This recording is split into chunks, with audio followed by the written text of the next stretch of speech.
Iran दे विच हिजाब ना पाउण कारण पुलिस हिरासत दे विच एक औरत की मौत हो गई। ईरान एक इस्लामिक रिपब्लिक है जिथे कि उन्होंने भावें कि उन्होंने इलैक्टेड पार्लीमेंट भी आ, प्रेजिडेंट भी आ, इलैक्शन होंदियां बकायदा तौर पर, पर जिहड़ी फाइनल अथॉरिटी आ वो उत्थे दे विच एक खमीनी जिहड़ा बैठा धार्मिक हैड जिन्हों कहते हैं फकीह, वो फकीह दे कोल सारी अथॉरिटी।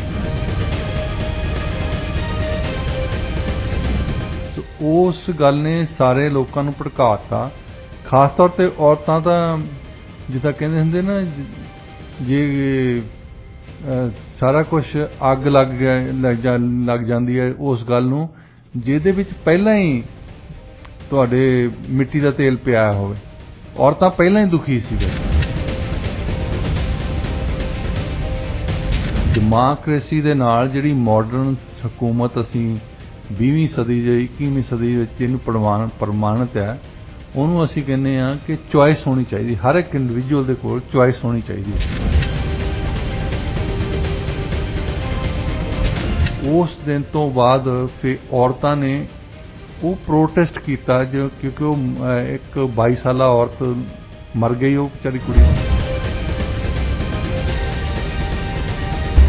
ਸਾਰੇ ਵੈਸਟਰਨ ਨੇਸ਼ਨ ਦੇ ਬਾਈਡਨ ਤੋਂ ਲੈ ਕੇ ਸਾਰੇ ਯੂਰਪੀਅਨ ਯੂਨੀਅਨ ਵਾਲੇ ਉਹ ਕੰਡੈਮ ਕਰਦੇ ਆ ਕਿ ਤੁਸੀਂ ਇਨਵੈਸਟੀਗੇਸ਼ਨ ਕਰਾਓ ਪਹਿਲਾਂ, ਸਭ ਤੋਂ ਪਹਿਲਾਂ, ਤੇ ਉਹ ਕੁੜੀ ਮਰੀ ਕਿੱਦਾਂ ਸੀ। ਹਾਂਜੀ, ਇਹ ਇੱਕ ਬਹਾਨਾ ਵੀ ਬਣ ਸਕਦਾ ਹੈ ਕਿ ਯੂਰਪੀਅਨ ਯੂਨੀਅਨ ਜਾਂ ਅਮਰੀਕਾ ਵਾਲੇ ਇਹ ਕਹਿਣ ਕਿ ਕੋਈ ਇਹਨਾਂ ਤੇ ਹਮਲਾ ਕੀਤਾ ਜਾਵੇ, ਸੈਂਕਸ਼ਨ ਲਾਏ ਜਾਣ। डॉक्टर साहब गल करते हैं यूएस प्रेजिडेंट जो बाइडन दी, उन्होंने कहा कि 2024 विच ओह दोबारा इलैक्शन लड़न का इरादा रखते हैं, पर हजे तक उन्होंने कोई ऑफिशियल अनाउंसमेंट बारे कुछ नहीं किया। वो कहते कि इट्स टू अर्ली, बहुत जल्दी है कहना, पर यस मैं चोण लड़ूंगा।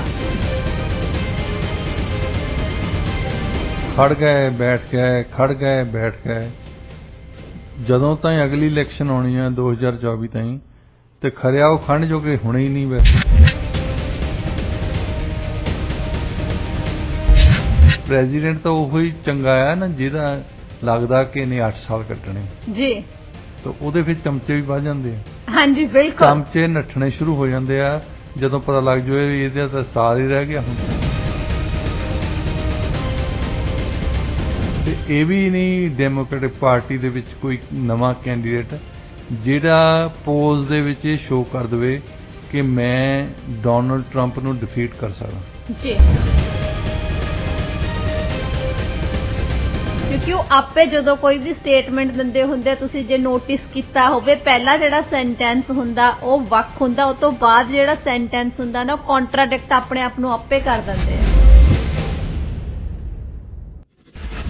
ਕਾਫੀ ਸਮੇਂ ਤੋਂ ਸਰਕਾਰ ਦੇ ਸਾਹਮਣੇ ਇਹ ਕਿਹਾ ਜਾ ਰਿਹਾ ਸੀ, ਸਰਕਾਰ ਨੂੰ ਕਿਹਾ ਜਾ ਰਿਹਾ ਸੀ ਕਿ ਇਸ ਐਪ ਨੂੰ ਹਟਾਇਆ ਜਾਵੇ ਕਿਉਂਕਿ ਇਹਦੇ ਨਾਲ ਜਿਹੜੇ ਹਾਲਾਤ ਸੀਗੇ ਨਾ ਉਹ ਖਰਾਬ ਹੀ ਹੋ ਰਹੇ ਸੀ, ਇਹ ਮਦਦਗਾਰ ਨਹੀਂ ਸੀ।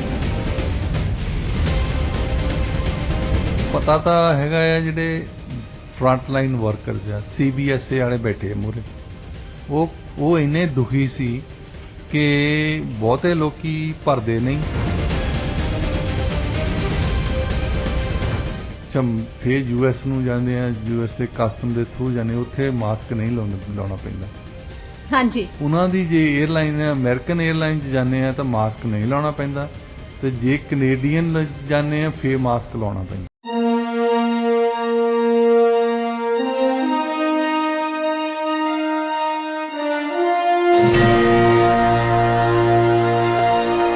रेडियो इंडिया KRP 1110 AM ਦੇ ਸਰੋਤਿਆਂ ਨੂੰ ਸੁਖਜੀਤ ਮੰਗਟ ਵੱਲੋਂ ਸਤਿ ਸ਼੍ਰੀ ਅਕਾਲ। 21 ਸਤੰਬਰ 2022 ਪ੍ਰੋਗਰਾਮ ਪੰਜਾਬੀ ਆਵਾਜ਼ 'ਚ ਤੁਹਾਡਾ ਸਵਾਗਤ ਹੈ। ਇਹ ਪ੍ਰੋਗਰਾਮ ਹਫ਼ਤੇ ਦੇ 5 ਦਿਨ ਤੁਹਾਡੇ ਲਈ ਪੇਸ਼ ਕੀਤਾ ਜਾਂਦਾ ਹੈ, ਮੰਡੇ ਟੂ ਫਰਾਈਡੇ। ਦੁਨੀਆ ਭਰ 'ਚ ਸਾਡੇ ਪ੍ਰੋਗਰਾਮਸ ਤੁਸੀਂ ਸੁਣ ਸਕਦੇ ਹੋ radioindia.ca ਤੇ US ਤੇ ਕੈਨੇਡਾ 'ਚ ਸਾਡੇ ਪ੍ਰੋਗਰਾਮ ਸੁਣੇ ਜਾ ਸਕਦੇ ਆ KRPA 1110 AM ਤੇ। स्टूडियो का नंबर है 604592 6045929191। स्वागत करते हैं डॉक्टर शिंदे पुरेवाल जी का। डॉक्टर साहब प्रोग्राम तुहाडा स्वागत है जी। Good morning. Good morning doctor साहब, गलबात का सिलसिला शुरू करते हैं। ईरान दे विच हिजाब ना पाउण कारण पुलिस हिरासत दे विच एक औरत की मौत हो गई ते उस तो बाद वड्डे पद्धर ते औरतां ने विरोध प्रदर्शन किए। उत्थे 5 मौतां भी होईयां ने। पूरा मामला है कि अपने स्रोतियां नूं दसो। देखो, ईरान एक इस्लामिक रिपब्लिक है जिथे कि उन्होंने भावें कि उन्होंने इलैक्टेड पार्लीमेंट भी आ, प्रेजिडेंट भी आ, इलैक्शन हुंदियां बकायदा तौर ते, पर जिहड़ी फाइनल अथॉरिटी आ वो उत्थे दे विच एक खमीनी जिहड़ा बैठा धार्मिक हैड ਜਿਹਨੂੰ ਕਹਿੰਦੇ ਆ ਫਕੀਹ, ਉਹ ਫਕੀਹ ਦੇ ਕੋਲ ਸਾਰੀ ਅਥਾਰਟੀ ਹੈ। ਉਹ ਕਿਸੇ ਵੀ ਪ੍ਰੈਜ਼ੀਡੈਂਟ ਨੂੰ ਬਰਤਰਫ ਕਰ ਸਕਦਾ ਹੈ। ਉਹ ਸਾਰੇ ਸੈਨਾਵਾਂ ਦੇ ਜਿਹੜੇ ਚੀਫ ਆਫ ਸਟਾਫ ਹੈ ਉਹਨਾਂ ਨੂੰ ਚੁਣਦਾ ਹੈ। ਉਹਨਾਂ ਦਾ ਚੀਫ ਆਫ ਸਟਾਫ ਚੁਣਦਾ ਹੈ। ਜਿੰਨੀਆਂ ਵੀ ਉਹਨਾਂ ਦੀਆਂ ਪੈਰਾਮਿਲਟਰੀ ਫੋਰਸਿਸ ਉਹਨਾਂ ਦੇ ਚੀਫ ਚੁਣਦਾ। ਮਤਲਬ ਕਰਤਾ ਧਰਤਾ ਉਹੀ ਆ। ਤੇ ਉਹਨਾਂ ਨੇ ਜਿਹੜੇ ਸ਼ਾਰੀਆ ਜਿਸ ਹਿਸਾਬ ਨਾਲ ਉਹ ਸ਼ਰੀਆ ਨੂੰ ਜਾਣਦੇ ਆ ਉਹ ਲਾਗੂ ਕੀਤਾ ਆ। ਤੇ ਉਹਦੇ ਅੰਡਰ ਇੱਕ ਪੁਲਿਸ ਲਾਉਂਦੇ ਆ, ਪੁਲਿਸ ਜਿਹਨੂੰ ਕਹਿੰਦੇ ਆ ਮੋਰੈਲਿਟੀ ਪੁਲਿਸ, ਇਖਲਾਕ ਦੇ ਤੌਰ ਤੇ, ਜਿਨ੍ਹਾਂ ਨੇ ਦੇਖਣਾ ਹੈ ਕਿ ਇਹਨੇ ਹਿਜਾਬ ਨਹੀਂ ਲਿਆ, ਇਹਨੇ ਬੁਰਕਾ ਨਹੀਂ ਲਿਆ ਤੇ ਇਸ ਨੇ ਬੰਦੇ ਨੇ ਫਰਾਈਡੇ ਆਪਣੀ ਦੁਕਾਨ ਖੋਲੀ ਆ, ਉਹਨਾਂ ਬੰਦਿਆਂ ਤੇ ਉਹ ਐਕਸ਼ਨ ਲੈਂਦੇ ਆ। ਤੇ ਇੱਕ ਔਰਤ ਨੇ ਕਿਤੇ ਹਿਜਾਬ ਨਹੀਂ ਸੀ ਪਹਿਨਿਆ, ਉਹਨੂੰ ਲੈ ਕੇ ਪੁਲਿਸ ਫੜ ਗਈ। ਉਹ ਜਿਹੜੀ ਮੋਰੈਲਿਟੀ ਪੁਲਿਸ ਵਾਲੇ ਆ, ਹਾਂਜੀ, ਜਦੋਂ ਉਹ ਥਾਣੇ ਦੇ ਵਿੱਚ ਗਈ ਤਾਂ ਉੱਥੇ ਉਹਦੀ ਮੌਤ ਹੋ ਗਈ। ਹੁਣ ਪੁਲਿਸ ਵਾਲੇ ਤਾਂ ਸਟੋਰੀ ਬਣਾ ਰਹੇ ਕਿ ਉਹਨੂੰ ਹਾਰਟ ਅਟੈਕ ਹੋ ਗਿਆ, ਪਰ ਜਿਹੜੇ ਦੂਸਰੇ ਬੰਦੇ ਆ ਹਿਊਮਨ ਰਾਈਟਸ ਵਾਲੇ ਉਹ ਕਹਿ ਰਹੇ ਕਿ ਉਹਨੂੰ ਤਸ਼ੱਦਦ ਕੀਤਾ ਇੱਥੇ ਤੇ ਉਹਦੀ 22 ਸਾਲਾਂ ਦੀ ਸੀ, ਉਹਨੂੰ ਹਾਰਟ ਅਟੈਕ ਦਾ ਕੋਈ, ਉਹਦੇ ਘਰ ਦੇ ਵੀ ਕਹਿੰਦੇ ਵੀ ਕੋਈ ਏਦਾਂ ਦੀ ਬਿਮਾਰੀ ਨਹੀਂ ਸੀ ਉਹਨੂੰ। ਸੋ ਉਸ ਗੱਲ ਨੇ ਸਾਰੇ ਲੋਕਾਂ ਨੂੰ ਭੜਕਾਤਾ, ਖਾਸ ਤੌਰ ਤੇ ਔਰਤਾਂ ਤਾਂ ਜਿੱਦਾਂ ਕਹਿੰਦੇ ਹੁੰਦੇ ਨਾ, ਜੇ ਸਾਰਾ ਕੁਝ ਅੱਗ ਲੱਗ ਜਾਂਦੀ ਹੈ ਉਸ ਗੱਲ ਨੂੰ ਜਿਹਦੇ ਵਿੱਚ ਪਹਿਲਾਂ ਹੀ ਤੁਹਾਡੇ ਮਿੱਟੀ ਦਾ ਤੇਲ ਪਿਆ ਹੋਵੇ। ਔਰਤਾਂ ਪਹਿਲਾਂ ਹੀ ਦੁਖੀ ਸੀ ਵੈਸੇ। ਹਾਂਜੀ ਡਾਕਟਰ ਸਾਹਿਬ, ਇਹਨਾਂ ਨੇ 12 ਜੁਲਾਈ ਨੂੰ ਹਿਜਾਬ ਤੇ ਪਵਿੱਤਰਤਾ ਦਿਵਸ ਜਦੋਂ ਦਾ ਘੋਸ਼ਿਤ ਕੀਤਾ ਸੀ ਨਾ, ਔਰਤਾਂ ਦੇ ਵਿੱਚ ਗੁੱਸਾ ਐਕਚੁਅਲੀ ਉਦੋਂ ਤੋਂ ਹੀ ਚੱਲ ਰਿਹਾ ਸੀ। ਉਹਨਾਂ ਨੇ ਗੱਲ ਕੀਤੀ ਹੈ, ਇਹ ਬੜੀ ਪੁਰਾਣੀ ਗੱਲ ਹੈ ਔਰ ਇਹ ਹਰ ਇੱਕ ਸੰਦਰਭ ਦੇ ਵਿੱਚ ਵੱਖਰੀ ਵੱਖਰੀ ਤਰੀਕੇ ਨਾਲ। ਹੁਣ ਕਿਊਬੈਕ ਦੇ ਵਿੱਚ ਵੀ ਹਿਜਾਬ ਬੰਦ ਕੀਤਾ ਉਹਨਾਂ ਨੇ, ਹਾਂਜੀ, ਪਰ ਇੱਥੇ ਆਉਂਦੀ ਹੈ ਚੁਆਇਸ। ਅਸੀਂ ਦੇਖਦੇ ਹਾਂ ਡੈਮੋਕ੍ਰੇਸੀ ਦੇ ਨਾਲ ਜਿਹੜੀ ਮਾਡਰਨ ਹਕੂਮਤ ਅਸੀਂ 20ਵੀਂ ਸਦੀ ਜਾਂ 21ਵੀਂ ਸਦੀ ਵਿੱਚ ਜਿਹਨੂੰ ਪ੍ਰਮਾਣਿਤ ਹੈ, ਉਹਨੂੰ ਅਸੀਂ ਕਹਿੰਦੇ ਹਾਂ ਕਿ ਚੁਆਇਸ ਹੋਣੀ ਚਾਹੀਦੀ। ਹਰ ਇੱਕ ਇੰਡੀਵਿਜੂਅਲ ਦੇ ਕੋਲ ਚੁਆਇਸ ਹੋਣੀ ਚਾਹੀਦੀ ਹੈ। ਇਹ ਹਰ ਇੱਕ ਸਿਸਟਮ ਕਹਿੰਦਾ ਵੀ ਇਹੀ ਹੈ। ਹੁਣ ਕਿਊਬੈਕ ਦੇ ਵਿੱਚ ਹਿਜਾਬ ਦੀ ਅਸੀਂ ਡਿਫੈਂਸ ਕਰਦੇ ਹਾਂ ਇਸ ਕਰਕੇ ਕਿ ਜੇ ਕਿਸੇ ਔਰਤ ਨੇ ਆਪਣੀ ਮਰਜ਼ੀ ਦੇ ਨਾਲ ਉਹਨੇ ਹਿਜਾਬ ਲਿਆ ਆ ਤੇ ਉਹਨੂੰ ਤੁਸੀਂ ਕਹਿ ਰਹੇ ਕਿ ਇਹਨੇ ਹਿਜਾਬ ਬੰਨ ਕੇ ਕੈਮਿਸਟਰੀ ਨਹੀਂ ਪੜ੍ਹਾ ਸਕਦੀ, ਇਹ ਮੈਥ ਨਹੀਂ ਪੜ੍ਹਾ ਸਕਦੀ, ਇਹ ਕੋਈ ਸਰਕਾਰੀ ਨੌਕਰੀ ਨਹੀਂ ਲੈ ਸਕਦੀ, ਹੋਰ ਇਹਨੂੰ ਕਹਿੰਦੇ ਆ ਧੱਕੇਸ਼ਾਹੀ। ਅਸੀਂ ਹਾਂਜੀ ਮੁਹੰਮਦ ਤੁਗਲਕ ਵਾਲੀ ਗੱਲ ਹੋ ਗਈ ਨਾ। ਇਹ ਧੱਕੇਸ਼ਾਹੀ ਜਦੋਂ ਕਰਦੇ ਆ, ਉੱਥੇ ਧੱਕੇਸ਼ਾਹੀ ਹੋਰ ਤਰੀਕੇ ਨਾਲ ਹੁੰਦੀ ਈਰਾਨ ਦੇ ਵਿੱਚ। ਉੱਥੇ ਉਹਨਾਂ ਦੀ ਧੱਕੇਸ਼ਾਹੀ ਇਹ ਆ ਵੀ ਤੁਹਾਨੂੰ ਹਿਜਾਬ ਲੈਣਾ ਹੀ ਪੈਣਾ, ਤੁਹਾਨੂੰ ਜੇ ਤਾਂ ਵਧੀਆ ਤਾਂ ਗੱਲ ਹੈਗਾ ਤੁਹਾਡੇ ਨਿਕਾਬ ਹੀ ਪਾਓ ਤੁਸੀਂ, ਪਰ ਨਹੀਂ, ਕਮ ਸੇ ਕਮ ਤੁਸੀਂ ਆਪਣੇ ਜਿਹੜੇ ਹਿਜਾਬ ਰੱਖੋ। ਤੇ ਇਹਦੇ ਵਿੱਚ ਉਹ ਰੈਸ਼ਨਲ ਇਹ ਦਿੰਦੇ ਆ, ਤਰਕ ਇਹ ਦਿੰਦੇ ਆ ਕਿ ਇਹਦੇ ਵਿੱਚ ਔਰਤ ਦੀ ਮੋਡੈਸਟੀ ਸ਼ਾਮਲ ਹੈ। ਹੁਣ ਜਦੋਂ ਤੁਸੀਂ ਖਾਸ ਤੌਰ ਤੇ 20ਵੀਂ ਸਦੀ ਦੇ ਸ਼ੁਰੂ 'ਚ ਨਾ, ਤੇ ਵੈਸੇ ਤਾਂ ਯੂਰਪੀਅਨ ਸੋਸਾਇਟੀ ਤਾਂ 18ਵੀਂ 19ਵੀਂ ਸਦੀ ਦੇ ਵਿੱਚ ਰੈਨੇਸਾਂਸ ਐਨਲਾਈਟਨਮੈਂਟ ਆਈ ਸੀ। ਜਿਹੜੇ ਫਿਲਾਸਫਰ ਜਿਨ੍ਹਾਂ ਦੇ ਵਿੱਚ ਜੌਨ ਸਟੂਅਰਟ ਮਿਲ ਵਰਗੇ ਹੁੰਦੇ ਸੀ, ਜਿਨ੍ਹਾਂ ਨੇ ਉਹਨਾਂ ਦੇ ਵੀ ਵੈਸੇ ਧਰਮ ਵਾਲੇ ਇਦਾਂ ਹੀ ਕਰਦੇ ਹੁੰਦੇ ਸੀ। ਕੈਥੋਲਿਕ ਧਰਮ ਨੇ 150 ਦਿਨ 365 ਦਿਨਾਂ ਚੋਂ ਡਿਕਲੇਅਰ ਕੀਤੇ ਸੀ ਹੋਲੀ ਡੇਜ਼। ਜੀ। ਉਹਨਾਂ ਹੋਲੀ ਡੇਜ਼ ਤੇ ਉਹਨਾਂ ਪਵਿੱਤਰ ਦਿਨਾਂ ਦੇ ਵਿੱਚ ਤੁਸੀਂ ਮੀਟ ਨਹੀਂ ਸੀ ਬਣਾ ਸਕਦੇ। 150 ਦਿਨ ਮੀਟ ਬੰਦ ਕੀਤਾ ਹੋਇਆ ਸੀ। ਮਤਲਬ ਉਹ ਲੋਕਾਂ ਨੂੰ ਦੱਸ ਦਿੰਦੇ ਵੀ ਕੀ ਖਾਣਾ, ਕੀ ਪਹਿਨਣਾ, ਕੀ ਕਰਨਾ। ਤੁਸੀਂ ਸੰਡੇ ਜਾ ਕੇ ਚਰਚ ਦੇ ਵਿੱਚ ਨਹੀਂ ਆਏ ਤਾਂ ਤੁਹਾਡੇ ਕੋੜੇ ਮਾਰਾਂਗੇ ਅਸੀਂ। ਇਹਦੇ ਖਿਲਾਫ ਜਦੋਂ ਇਹਨਾਂ ਵਧੀਕੀਆਂ ਦੇ ਖਿਲਾਫ ਇੱਕ ਲਹਿਰ ਪੈਦਾ ਹੋਈ, ਜਿਹਦੇ ਵਿੱਚੋਂ ਤੁਸੀਂ ਕਹਿ ਲਓ ਕਿ ਲਿਬਰਲ ਡੈਮੋਕ੍ਰੇਸੀ ਨੇ ਜਨਮ ਲਿਆ। ਇਹਨਾਂ ਨੇ ਇਹ ਕਿਹਾ ਕਿ ਕੋਈ ਗੱਲ ਨਹੀਂ, ਜਿਹੜੀ ਸ਼ੁਰੂਆਤ ਦੀ ਗੱਲ ਸੀ ਉਹ ਕਹਿੰਦੇ ਕਿ ਮੈਂ ਚਲੋ ਕੁਝ ਵੀ ਕਰਦਾ ਹਾਂ, ਮੇਰੀ ਚੁਆਇਸ ਹੈ, ਮੇਰੇ ਲਈ ਮੈਂ ਖਾਣਾ ਜੋ ਖਾ ਰਿਹਾ ਉਹ ਮਾੜਾ ਆ। ਤੁਸੀਂ ਇੱਕ ਦਿਨ ਮੈਨੂੰ ਕਿਹਾ ਕਿ ਮੀਟ ਨਹੀਂ ਖਾਣਾ, ਮੈਂ ਖਾਣਾ ਹੈ। ਤੁਸੀਂ ਮੈਨੂੰ ਇਹ ਕਹਿੰਦੇ ਆ ਕਿ ਤੂੰ ਬਹਿਸ਼ਤ ਨਹੀਂ ਜਾ ਸਕਦਾ, ਤੂੰ ਨਰਕ ਜਾਊਂਗਾ। ਉਹ ਕਹਿੰਦੇ ਮੇਰੀ ਚੁਆਇਸ ਹੈ, ਮੈਂ ਹੋ ਸਕਦਾ ਬਹਿਸ਼ਤ ਦੇ ਵਿੱਚ ਜਾਣਾ ਹੀ ਨਹੀਂ ਚਾਹਾਂ ਜੀ, ਮੈਂ ਨਰਕਾਂ ਦਾ ਭਾਗੀ, ਮੈਨੂੰ ਨਰਕਾਂ ਜਾਣ ਦਿਓ, ਕੋਈ ਗੱਲ ਨਹੀਂ। ਤੁਸੀਂ ਮੈਨੂੰ ਦੱਸੋ ਨਾ, ਬਸ ਮੇਰੀ ਬਾਰੇ ਜੇ ਫਿਕਰ ਕਰਨਾ ਹੈ ਨਾ, ਉਹ ਮੇਰੀ ਸਿਹਤ ਬਾਰੇ ਫਿਕਰ ਕਰੋ, ਮੇਰੀ ਸਿਕਿਉਰਿਟੀ ਬਾਰੇ ਫਿਕਰ ਕਰੋ। ਤੇ ਜਿਹੜਾ ਕੋਈ ਮੇਰੀਆਂ ਲਿਬਰਟੀਜ਼ ਤੇ ਹਮਲਾ ਕਰਦਾ ਉਹਨੂੰ ਫੜੋ, ਤਾਂ ਕਿ ਮੇਰੀਆਂ ਲਿਬਰਟੀਜ਼ ਕਾਇਮ ਰਹਿਣ, ਮੇਰੀਆਂ ਆਜ਼ਾਦੀਆਂ ਤੇ ਹਮਲਾ ਨਾ ਹੋਵੇ ਜੀ। ਹੁਣ ਉਹ ਲੜਾਈ ਅੱਜ ਤਾਈਂ ਬਹੁਤੇ ਦੇਸ਼ਾਂ ਦੇ ਵਿੱਚ ਚੱਲ ਰਹੀ ਹੈ। ਇਰਾਨ ਦੇ ਵਿੱਚ 1954 ਦੇ ਵਿੱਚ ਇੱਕ ਕੂਡੇਟਾ ਹੋਇਆ ਸੀ, ਜਿਹੜਾ ਰਾਜ ਪਲਟਾ ਜਿਹਨੂੰ ਅਸੀਂ ਕਹਿੰਦੇ ਹਾਂ। ਉਦੋਂ ਸ਼ਾਹ ਅਫਰਾਨ ਪਾਵਰ ਦੇ ਵਿੱਚ ਆਇਆ ਸੀ, ਮੁਸਾਦਿਕ ਦੀ ਸਰਕਾਰ ਹਟਾ ਕੇ। ਕੋਈ ਉਹਨੇ 79 ਤਾਈਂ ਕਿੰਨੇ ਹੋਏ, 54 ਤੋਂ ਬਾਅਦ ਕੋਈ 25 ਸਾਲ ਹੋ ਗਏ, 25 ਸਾਲ ਰਾਜ ਕੀਤਾ। ਤੇ ਉੱਥੇ ਤੁਸੀਂ ਤਹਿਰਾਨ ਜੇ ਜਾਂਦੇ ਸੀ, ਤਹਿਰਾਨ ਏਦਾਂ ਨਹੀਂ ਲੱਗਦਾ, ਉਹ ਏਦਾਂ ਲੱਗਦਾ ਜਿਵੇਂ ਪੈਰਿਸ ਗਏ। ਲੋਕਾਂ ਦੇ ਵਿੱਚ ਕੋਈ ਨਹੀਂ ਉਹਨਾਂ ਦੇ ਹਿਜਾਬ ਪਹਿਨੇ ਸੀ, ਕੋਈ ਨਕਾਬ ਨਹੀਂ ਸੀ ਪਹਿਨੇ, ਵੈਸਟਰਨ ਕੱਪੜੇ ਪਾਏ ਹੁੰਦੇ ਸੀ ਉਹਨਾਂ ਨੇ। ਤੇ ਉਹਦੇ ਖਿਲਾਫ ਵੀ ਐਕਚੁਅਲੀ ਭੜਕ ਉੱਠੇ ਲੋਕੀ ਕਿ ਇੱਥੇ ਤਾਂ ਹਿਆ ਹੀ ਕੋਈ ਨਹੀਂ। ਇੱਥੇ ਜਿਹੜਾ ਸ਼ਾਹ ਅਫਰਾਨ ਆ ਉਹ ਸਿਆਸੀ ਤੌਰ ਤੇ ਆਪਣੇ ਦੁਸ਼ਮਣਾਂ ਨੂੰ, ਆਪਣੇ ਵਿਰੋਧੀਆਂ ਨੂੰ ਜੇਲ੍ਹਾਂ 'ਚ ਤੁੰਨੀ ਜਾਂਦਾ, ਜੋ ਕਹਿੰਦਾ ਉਹੀ ਕੁਛ ਹੁੰਦਾ ਹੈ। ਉਹਦੇ ਖਿਲਾਫ ਵੀ ਲੋਕੀ ਹੋ ਗਏ। ਜਦੋਂ ਤੁਸੀਂ ਐਕਸਟ੍ਰੀਮ ਤੇ ਜਾਂਦੇ ਨਾ, ਇੱਕ ਵੀ ਚਾਹੇ ਤੁਸੀਂ ਮੋਡਰੇਟ ਆ, ਚਾਹੇ ਫੰਡਾਮੈਂਟਲਿਸਟ ਆ, ਜਦੋਂ ਵੀ ਇੱਕ ਐਕਸਟ੍ਰੀਮ ਹੁੰਦਾ ਨਾ, ਲੋਕੀ ਫਿਰ ਉਹਦੇ ਖਿਲਾਫ ਹੋ ਜਾਂਦੇ। ਹਾਂਜੀ। ਫਿਰ ਆਇਆ ਖਮੀਨੀ ਦਾ ਰੈਵੋਲੂਸ਼ਨ। ਖਮੀਨੀ ਨੇ ਆ ਕੇ ਰਿਪਬਲਿਕ ਡਿਕਲੇਅਰ ਕੀਤੀ ਆ, ਇਸਲਾਮਿਕ ਰਿਪਬਲਿਕ, ਜਿਹਦੇ ਵਿੱਚ ਉਹ ਕਹਿੰਦੇ ਆ ਕਿ ਅਸੀਂ ਇੱਕ ਅਖਲਾਕ ਦੀ ਪੁਲਿਸ ਲਾਈ ਹੈ, ਜਿਹੜੀ ਦੇਖਦੀ ਹੈ ਕਿ ਅਖਲਾਕੀਅਤ ਤੌਰ ਤੇ ਸ਼ਰੀਆ ਦੇ ਹਿਸਾਬ ਦੇ ਨਾਲ ਕੀ ਚਾਹੀਦਾ ਹੈ।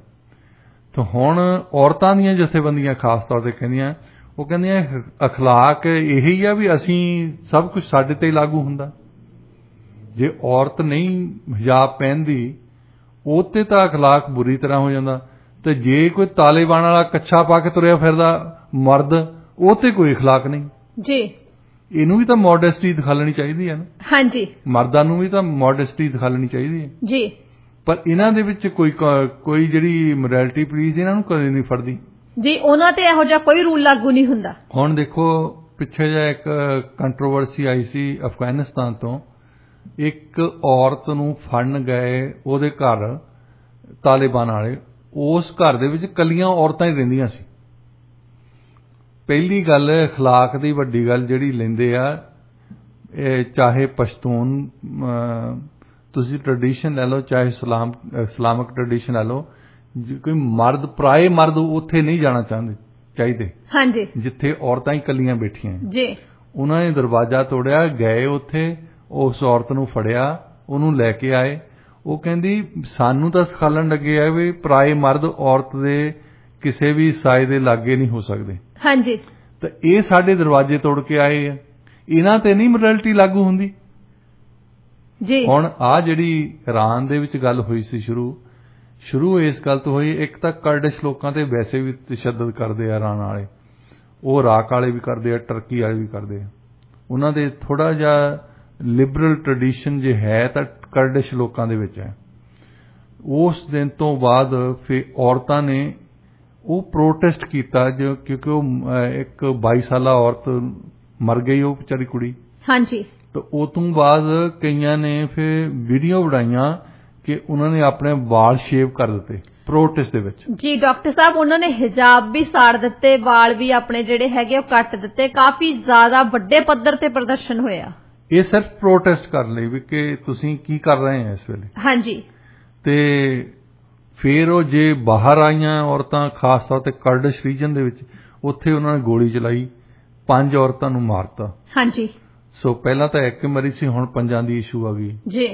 ਤੇ ਹੁਣ ਵੈਸਟਰਨ ਸੁਸਾਇਟੀਜ਼ ਨੂੰ ਵੀ ਥੋੜਾ ਜਿਹਾ ਸੇਕ ਲੱਗਾ ਹੈ ਕਿ ਤੁਸੀਂ ਆਪਣੇ ਨਿਊਕਲੀਅਰ ਇਸ਼ੂ ਤੇ ਇਰਾਨ ਦੇ ਖਿਲਾਫ ਹੋਏ ਆ, ਪਰ ਆਹ ਕੁਝ ਹੁੰਦਾ ਹੈ ਤੇ ਬੋਲਦੇ ਹੀ ਨਹੀਂ। ਜੀ। ਹੁਣ ਸਾਰੇ ਹੀ ਬੋਲਣ ਲੱਗੇ ਆ। ਵੈਸੇ ਸਾਰੇ ਵੈਸਟਰਨ ਨੇਸ਼ਨ ਦੇ, ਬਾਈਡਨ ਤੋਂ ਲੈ ਕੇ ਸਾਰੇ ਯੂਰਪੀਅਨ ਯੂਨੀਅਨ ਵਾਲੇ, ਉਹ ਕੰਡੈਮ ਕਰਦੇ ਆ ਕਿ ਤੁਸੀਂ ਇਨਵੈਸਟੀਗੇਸ਼ਨ ਕਰਾਓ ਪਹਿਲਾਂ, ਸਭ ਤੋਂ ਪਹਿਲਾਂ, ਤੇ ਉਹ ਕੁੜੀ ਮਰੀ ਕਿੱਦਾਂ ਸੀ। ਹਾਂਜੀ। ਉਹਦੀ ਇਨਵੈਸਟੀਗੇਸ਼ਨ ਹੋਣੀ ਚਾਹੀਦੀ ਹੈ। ਤੇ ਦੂਸਰਾ, ਚੁਆਇਸ ਹੋਣੀ ਚਾਹੀਦੀ ਹੈ। ਉਹ ਖੈਰ ਉਹਨਾਂ ਨੇ ਮੰਨਣਾ ਨਹੀਂ, ਇਰਾਨ ਵਾਲਿਆਂ ਨੂੰ। ਉਹਨੇ ਕਹਿਣਾ ਕਿ ਸਾਡਾ ਜਿਹੜਾ ਇਸਲਾਮਿਕ ਰਿਪਬਲਿਕ ਹੈ, ਔਰ ਇਸਲਾਮਿਕ ਰਿਪਬਲਿਕ ਨੇ ਅਸੀਂ ਇਹਨਾਂ ਨੂੰ ਹਿਜਾਬ ਪਹਿਨਣਾ ਹੀ ਪੈਣਾ, ਇਹ ਕੋਈ ਚੁਆਇਸ ਨਹੀਂ ਹੈ। ਹੁਣ ਜਿਹੜੀਆਂ ਔਰਤਾਂ ਦੀਆਂ ਜਥੇਬੰਦੀਆਂ, ਉਹ ਕਹਿੰਦੀਆਂ ਕਿ ਸਾਨੂੰ ਜੇ ਸਾਡੇ ਲਈ ਇੱਕ ਡਰੈਸ ਕੋਡ ਆ ਤਾਂ ਮਰਦਾਂ ਲਈ ਵੀ ਇੱਕ ਡਰੈਸ ਕੋਡ ਹੋਣਾ ਚਾਹੀਦਾ। ਜੀ ਬਿਲਕੁਲ। ਜੇ ਉਹ ਮਰਦ ਕੋਈ ਉਸ ਡਰੈਸ ਕੋਡ ਤੋਂ ਬਾਹਰ ਆਵੇ ਤਾਂ ਉਹਨੂੰ ਵੀ ਫੜੋ। ਹਾਂਜੀ। ਤੇ ਇੱਕ ਔਰਤ ਉੱਥੇ ਮਿਡਲ ਈਸਟ ਦੇ ਵਿੱਚ, ਉਹਨੂੰ ਕਹਿੰਦੇ, ਹਾਸੇ ਵਾਲੀ ਗੱਲ ਕਹਿੰਦੀ, ਉਹ ਕਹਿੰਦੀ ਜਿਹੜੀ ਮੋਰੈਲਿਟੀ ਪੁਲਿਸ ਆ ਉਹ 'ਚ ਸਾਰੇ ਹੀ ਮਰਦ ਆ, ਕੋਈ ਔਰਤ ਹੈ ਨਹੀਂ, ਕੋਈ ਔਰਤ ਨਹੀਂ। ਤੇ ਉਹ ਕਹਿੰਦੀ ਇੱਕ ਔਰਤਾਂ ਦੀ ਪੁਲਿਸ ਬਣਾਓ, ਅਸੀਂ ਫਿਰ ਮਰਦਾਂ ਨੂੰ ਫੜਿਆ ਕਰਾਂਗੇ। ਹਾਂਜੀ। ਜਿਹੜੇ ਤੁਰੇ ਫਿਰਦੇ ਨਾ, ਜਿਨ੍ਹਾਂ ਨੇ ਮੋਡੈਸਟੀ ਨਾਂ ਦੀ ਕੋਈ ਚੀਜ਼ ਨਹੀਂ ਹੈ। ਜੀ। ਤੇ ਇਹ ਸਾਰੇ ਦੇ ਸਾਰੇ ਕਹਿੰਦੀ ਅੰਦਰ ਹੋਣੇ ਆ, ਜੋ ਕੁਛ ਇਹ ਕਰਦੇ। ਹਾਂਜੀ। ਔਰਤਾਂ ਤਾਂ ਘੱਟ ਆ ਨਾ, ਉਹ ਕਹਿੰਦੀ ਬੰਦੇ ਜ਼ਿਆਦਾ ਹੁੰਦੇ, ਮਰਦ ਜ਼ਿਆਦਾ ਅੰਦਰ ਹੋਣੇ। ਜੀ। ਕਿਉਂਕਿ ਇਹਨਾਂ ਤੇ ਉਹ ਪਾਬੰਦੀਆਂ ਜਿਹੜੀਆਂ ਅਸੀਂ ਔਰਤਾਂ ਤੇ ਲਾਈਆਂ ਆ, ਉਹ ਮਰਦਾਂ ਤੇ ਵੀ ਲੱਗਣੀਆਂ ਚਾਹੀਦੀਆਂ। ਗੱਲ ਇਸ਼ੂ ਆ ਗਈ ਹੈ ਚੁਆਇਸ ਦੀ।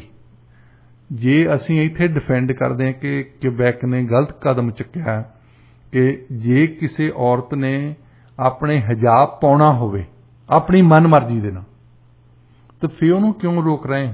ਜੀ। ਹਿਜਾਬ ਦੇ ਨਾਲ ਉਹਦੀ ਮੈਥ ਤਾਂ ਨਹੀਂ ਕਮਜ਼ੋਰ ਹੋ ਗਈ, ਉਹਦੀ ਕੈਮਿਸਟਰੀ ਤਾਂ ਨਹੀਂ ਕਮਜ਼ੋਰ ਹੋ ਗਈ। ਪੜ੍ਹਾਉਣਾ ਤਾਂ ਉਹਨੇ ਆਪਣੇ ਦਿਮਾਗ ਨਾਲ ਆ। ਹਾਂਜੀ। ਤੇ ਉਹਦੇ ਸਿਰ ਤੇ ਕੀ ਬੰਨਿਆ, ਕੀ ਨਹੀਂ ਬੰਨਿਆ, ਉਹਨੇ ਪੱਗ ਬੰਨੀ ਆ, ਉਹਨੇ ਹਿਜਾਬ ਬੰਨਿਆ, ਇਹਦਾ ਤਾਂ ਮਤਲਬ ਹੀ ਕੁਛ ਨਹੀਂ, ਜਾਂ ਵਾਲ ਕਟਾਏ ਆ ਉਹਨੇ। ਹਾਂਜੀ। ਹੁਣ ਜਿਹੜੇ ਸਿਆਣੇ ਬੰਦੇ ਤਾਂ ਇਹੀ ਸੋਚਦੇ ਆ, ਪਰ ਇਹ ਧੱਕੇਸ਼ਾਹੀ ਇਹ ਹੈ ਕਿ ਨਹੀਂ, ਜੇ ਤੁਸੀਂ ਸਿਰ ਤੇ ਆਹ ਕੁਛ ਬੰਨਿਆ ਹੈ ਤਾਂ ਤੁਸੀਂ ਕੋਈ ਸਰਕਾਰੀ ਨੌਕਰੀ ਨਹੀਂ ਸਾਡੇ ਲੈ ਸਕਦੇ। ਜੀ। ਇਹਦੇ ਉਲਟ ਫਿਰ ਦੂਸਰੇ ਪਾਸੇ ਆ, ਉਹ ਕਹਿੰਦੇ ਕਿ ਜਿੰਨਾ ਚਿਰ ਤੁਸੀਂ ਸਿਰ ਢੱਕਿਆ ਨਾ ਹੋਵੇ ਤਾਂ ਫਿਰ ਅਸੀਂ ਤੰਗ ਕਰਾਂਗੇ। ਉਹ ਵੀ ਚੁਆਇਸ ਨਹੀਂ ਦੇ ਰਹੇ। ਜੇ ਔਰਤਾਂ ਨੂੰ ਹਿਜਾਬ ਦਿੱਤਾ ਆ ਕਿ ਤੁਸੀਂ ਉਹਨਾਂ ਨੂੰ ਕਨਵਿੰਸ ਕਰੋ ਕਿ ਕਿਸ ਤਰੀਕੇ ਨਾਲ ਤੁਹਾਡੇ ਲਈ ਚੰਗਾ ਚੀਜ਼ ਹੈ, ਹਾਂਜੀ, ਸਾਡੇ ਸਮਾਜ ਲਈ ਚੰਗੀ ਚੀਜ਼ ਹੈ। ਜੀ। ਤਾਂ ਉਹ ਜੇ ਕਨਵਿੰਸ ਹੋ ਕੇ ਆਪਣੀ ਮਨ ਮਰਜ਼ੀ ਦੇ, ਉਹਨਾਂ ਕੋਲ ਚੁਆਇਸ ਹੋਣੀ ਚਾਹੀਦੀ ਆ, ਉਹ ਕਹਿਣ ਕਿ ਹਾਂ ਠੀਕ ਹੈ, ਅਸੀਂ ਸਿਰ ਤੇ ਹਿਜਾਬ ਲੈ ਲਿਆ, ਜਾਂ ਅਸੀਂ ਬੁਰਕਾ ਲੈ ਲਿਆ, ਜਾਂ ਅਸੀਂ ਨਕਾਬ ਲੈ ਲਿਆ, ਕੁਛ ਵੀ ਗੱਲ ਹੋਵੇ। ਤੇ ਇਸੇ ਤਰ੍ਹਾਂ ਫਿਰ ਮਰਦਾਂ ਤੇ ਵੀ ਸ਼ਾਮਲ ਉਹ ਗੱਲ ਲਾਗੂ ਹੁੰਦੀ ਹੈ ਕਿ ਉਹਨਾਂ ਲਈ ਵੀ ਡਰੈਸ ਕੋਡ ਬਣਾ ਦਿਓ। ਹਾਂਜੀ। ਇਹ ਕੱਛੇ 'ਚ ਤੁਰੇ ਫਿਰਦੇ ਰਹਿੰਦੇ, ਇਹਨਾਂ ਦੀ ਮੋਡੈਸਟੀ ਗਈ ਕਿੱਧਰ ਨੂੰ? ਜੀ। ਇਹਨਾਂ ਨੂੰ ਵੀ ਤਾਂ ਫੰਡ ਲਈ ਪੁਲਿਸ ਹੋਣੀ ਚਾਹੀਦੀ ਹੈ। ਹਾਂਜੀ। ਇਕੱਲੀਆਂ ਔਰਤਾਂ ਤੇ ਤਾਂ ਹੋ ਹੀ ਨਹੀਂ ਸਕਦਾ ਵੀ ਇਹਨਾਂ ਦੀ ਮੋਡੈਸਟੀ ਸਾਰੀ ਡਿਪੈਂਡ ਹੀ ਇਹਨਾਂ ਤੇ ਕਰਦੀ ਹੈ। ਜੀ।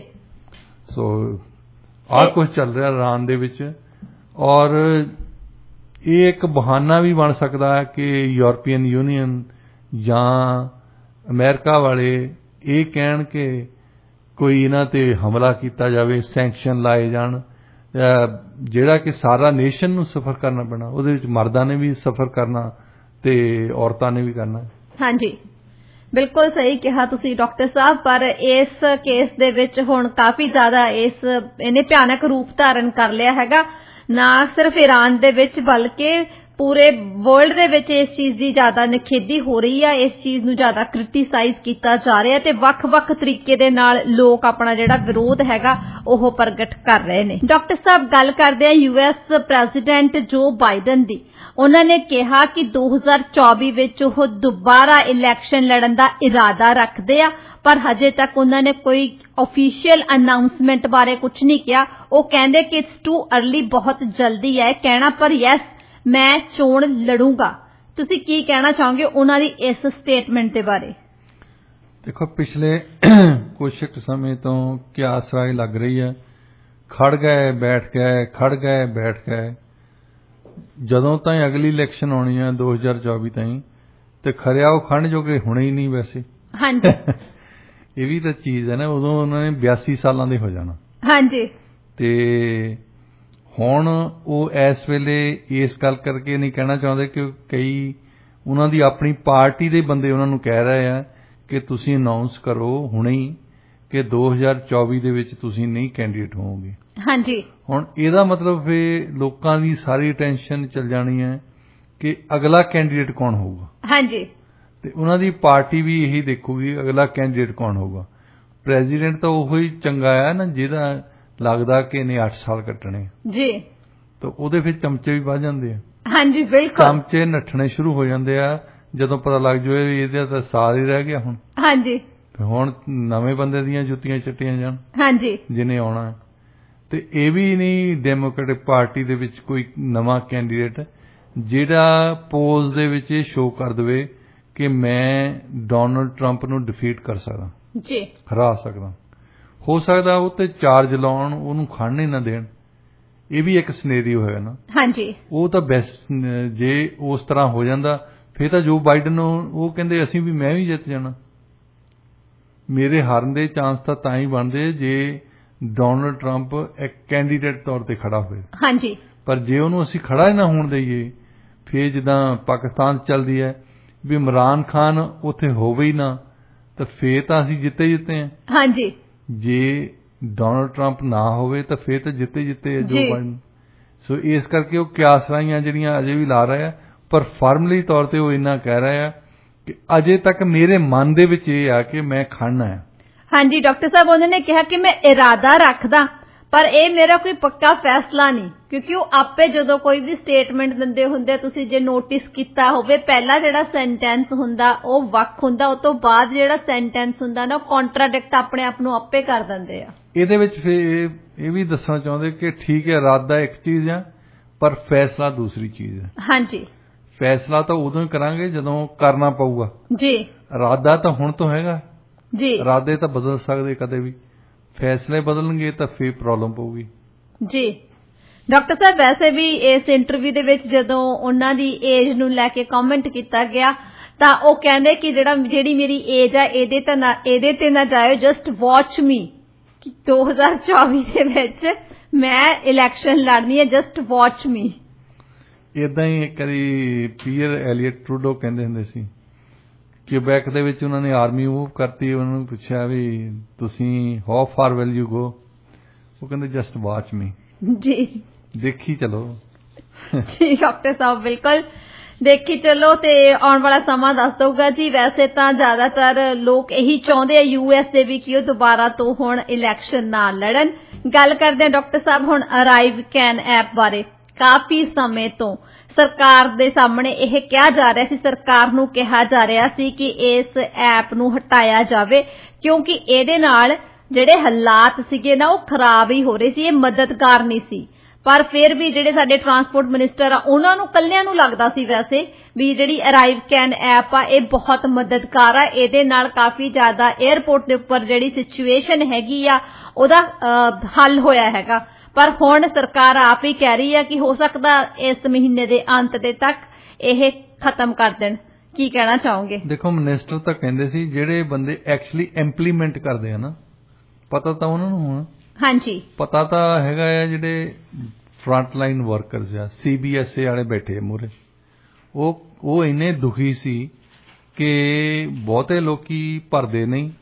ਫਿਰ ਜਿਹੜਾ ਉਹਨਾਂ ਦਾ ਕੰਮ ਤਾਂ ਹੈਗਾ ਹੈ ਵੀ ਤੁਹਾਨੂੰ ਬਾਰਡਰ ਦੀ ਸਿਕਿਉਰਿਟੀ ਲਈ ਦੇਖਣਾ। ਹਾਂਜੀ, ਤੇ ਲੋਕਾਂ ਨੂੰ ਕੁਐਸਚਨ ਕਰਨਾ, ਪਰ ਉਹਨਾਂ ਨੂੰ ਲੋਕਾਂ ਨੇ ਜਿਨ੍ਹਾਂ ਨੇ ਨਹੀਂ ਭਰੀ ਸੀ ਉਹਨਾਂ ਦੀ ਅਰਾਈਵ ਕੈਨੇਡਾ ਭਰਨੀ ਪੈਂਦੀ ਸੀ ਜੀ, ਉਹਨਾਂ ਨੂੰ ਹੈਲਪ ਕਰਨੀ ਪੈਂਦੀ ਸੀ, ਜਾ ਕੇ ਹੈਲਪ ਕਰਨੀ ਪੈਂਦੀ ਹੈ। ਹੁਣ ਕਈ ਮਿੰਟ ਲੱਗ ਜਾਂਦੇ ਉਹਨੂੰ ਭਰਨ ਲਈ।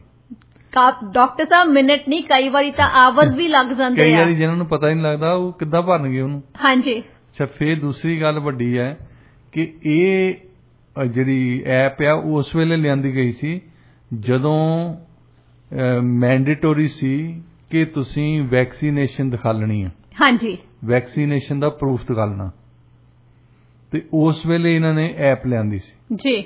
ਉਹ ਵੈਕਸੀਨੇਸ਼ਨ ਪ੍ਰੂਫ ਦੀ ਪਾਲਿਸੀ ਤਾਂ ਖਤਮ ਕਰਤੀ। ਹਾਂਜੀ, ਜਿਸ ਕਰਕੇ ਐਪ ਨੂੰ ਲਿਆਂਦਾ ਗਿਆ ਸੀ। ਉਹਨਾਂ ਨੂੰ ਫਿਰ ਪੁੱਛਦੇ ਸੀ ਆਪੋਜੀਸ਼ਨ ਵੀ ਹੁਣ ਤਾਂ ਦੱਸੋ, ਹੁਣ ਕਿਉਂ ਲੈ ਕੇ ਬੈਠੇ ਐਪ ਨੂੰ। ਹਾਂਜੀ, ਵੀ ਚਲੋ ਤੁਸੀਂ ਖਰੀਦ ਲਈ ਤਾਂ ਇਹਦਾ ਮਤਲਬ ਇਹ ਤਾਂ ਨਹੀਂ ਵੀ ਤੁਸੀਂ ਇਹ ਚੀਜ਼ ਕੰਟੀਨਿਊ ਤੁਸੀਂ ਰੱਖੋ ਇਸ ਨੂੰ। ਤੇ ਲੋਕੀ ਖਾਸ ਤੌਰ ਤੇ ਅਮਰੀਕਾ ਦੇ ਵਿੱਚੋਂ ਜਦੋਂ ਆਉਂਦੇ ਸੀ, ਜਿਨ੍ਹਾਂ ਬੰਦਿਆਂ ਨੂੰ ਪਤਾ ਹੀ, ਪਹਿਲੀ ਤਾਂ ਗੱਲ ਬਹੁਤਿਆਂ ਨੂੰ ਪਤਾ ਹੀ ਨਹੀਂ ਸੀ ਜੀ। ਕਈ ਬੰਦੇ ਬਾਰਡਰ ਤੋਂ ਮੁੜ ਕੇ ਗਏ ਆ ਸਾਡੇ, ਕਿ ਸਾਨੂੰ ਪਤਾ ਹੀ ਨਹੀਂ ਸੀ ਵੀ ਐਪ ਵੀ ਭਰਨੀ ਪੈਣੀ ਹੈ। ਤੇ ਦੂਜੇ ਪਾਸੇ ਉਦਾਂ ਦੇ ਵੀ ਬੰਦੇ ਹੈਗੇ ਜਿਨ੍ਹਾਂ ਨੂੰ, ਜਿਹੜੇ ਉਹ ਸਾਰਾ ਦਿਨ ਹੀ ਲਾ ਕੇ ਨਹੀਂ ਪਤਾ ਲੱਗਦਾ ਕਿ ਐਪ ਭਰਨੀ ਕਿੱਦਾਂ ਹੈ ਜੀ। ਤੇ ਉਹ ਬੰਦਿਆਂ ਨੇ ਫਿਰ ਜਾ ਕੇ ਆਬਜੈਕਸ਼ਨ ਲਾਇਆ ਵੀ ਇੱਕ ਪਾਸੇ ਤਾਂ ਤੁਸੀਂ ਸਾਨੂੰ ਸੱਦਣ ਲੱਗੇ ਹੋਏ ਆ, ਦੂਸਰੇ ਪਾਸੇ ਦੱਸਣ ਲੱਗੇ ਆ ਕਿ ਇੱਥੇ ਸਾਨੂੰ ਐਪ ਭਰ ਕੇ ਦਿਓ। ਹਾਂਜੀ। ਫਿਰ ਦੂਸਰੀ ਗੱਲ ਜਿਹੜੀ ਆ ਮਾਸਕ ਦੀ ਮੈਂਡੇਟ ਆ, ਇਹ ਦੇਖੋ ਇੱਥੇ ਜੇ ਕੈਨੇਡੀਅਨ ਏਅਰਪੋਰਟ ਤੇ ਜਾਂਦੇ ਆ ਨਾ, ਇੱਥੇ ਤੁਹਾਡੇ ਮਾਸਕ ਲਾਇਆ ਹੁੰਦਾ।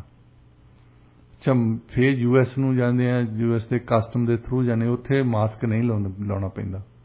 ਹਾਂਜੀ। ਉਹਨਾਂ ਦੀ ਜੇ ਏਅਰਲਾਈਨ ਅਮਰੀਕਨ ਏਅਰਲਾਈਨ 'ਚ ਜਾਂਦੇ ਆ ਤਾਂ ਮਾਸਕ ਨਹੀਂ ਲਾਉਣਾ ਪੈਂਦਾ, ਤੇ ਜੇ ਕੈਨੇਡੀਅਨ ਜਾਂਦੇ ਆ ਫਿਰ ਮਾਸਕ ਲਾਉਣਾ ਪੈਂਦਾ। ਹਾਂਜੀ। ਇਹ ਕਿਹੜੀ ਸਾਇੰਸ ਆ ਦੁਨੀਆ ਦੀ ਜਿਹੜੀ ਇਹ ਗੱਲਾਂ ਦੱਸੇ ਵੀ ਵਾਇਰਸ ਸਿਰਫ ਕੈਨੇਡਾ ਦੇ ਪਲੇਨਾਂ 'ਚ ਹੀ ਆ, ਅਮਰੀਕਾ ਵਾਲਿਆਂ ਦੇ 'ਚ ਹੈ ਨਹੀਂ।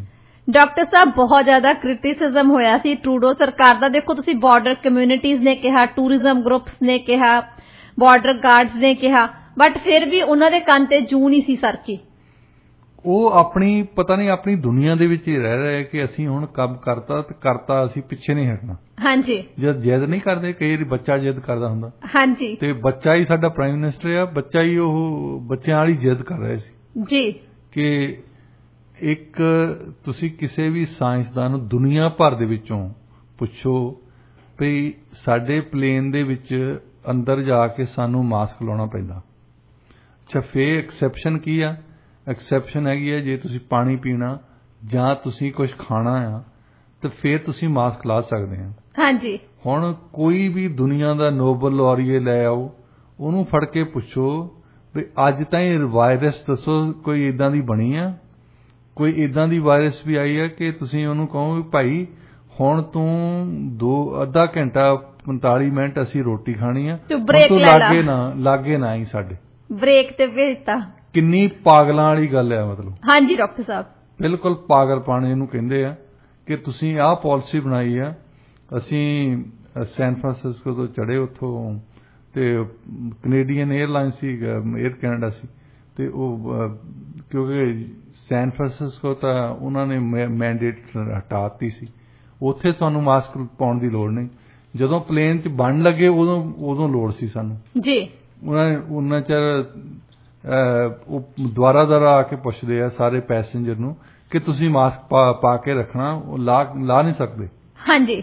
ਅੱਛਾ, ਜਦੋਂ ਹੀ ਜੇ ਕਿਸੇ ਨੇ ਸੈਂਡਵਿਚ ਮੰਗਾ ਲਈ, ਕਿਸੇ ਨੇ ਕੋਈ ਪੀਣ ਲਈ ਮੰਗਾ ਲਿਆ, ਉਦੋਂ ਉਹਨਾਂ ਨੂੰ ਇਜਾਜ਼ਤ ਸੀ ਕਿ ਉਹ ਆਪਣੀ ਮਾਸਕ ਲਾ ਸਕਣ ਜੀ। ਤੇ ਉਹਨਾਂ ਨੂੰ ਪੁੱਛਣ ਦੀ ਗੱਲ ਹੈ, ਉਹ ਵਿਚਾਰਿਆਂ ਦਾ ਤਾਂ ਕੋਈ ਕੰਮ ਨਹੀਂ, ਉਹ ਤਾਂ ਕੰਮ ਕਰਦੇ ਆ, ਪਰ ਉਹ ਤਾਂ ਮੈਂਡੇਟ ਆ ਉਹਨਾਂ ਲਈ ਕਿ ਇਸ ਸਮੇਂ ਦੇ ਵਿੱਚ ਜਦੋਂ ਅਸੀਂ ਖਾਣਾ ਖਾ ਰਹੇ ਹਾਂ ਜਾਂ ਅਸੀਂ ਪਾਣੀ ਪੀ ਰਹੇ ਹਾਂ ਤਾਂ ਫੇਰ ਵਾਇਰਸ ਨੂੰ ਕੀ ਹੋ ਗਿਆ ਜੀ, ਉਹ ਕਿੱਧਰ ਗਈ?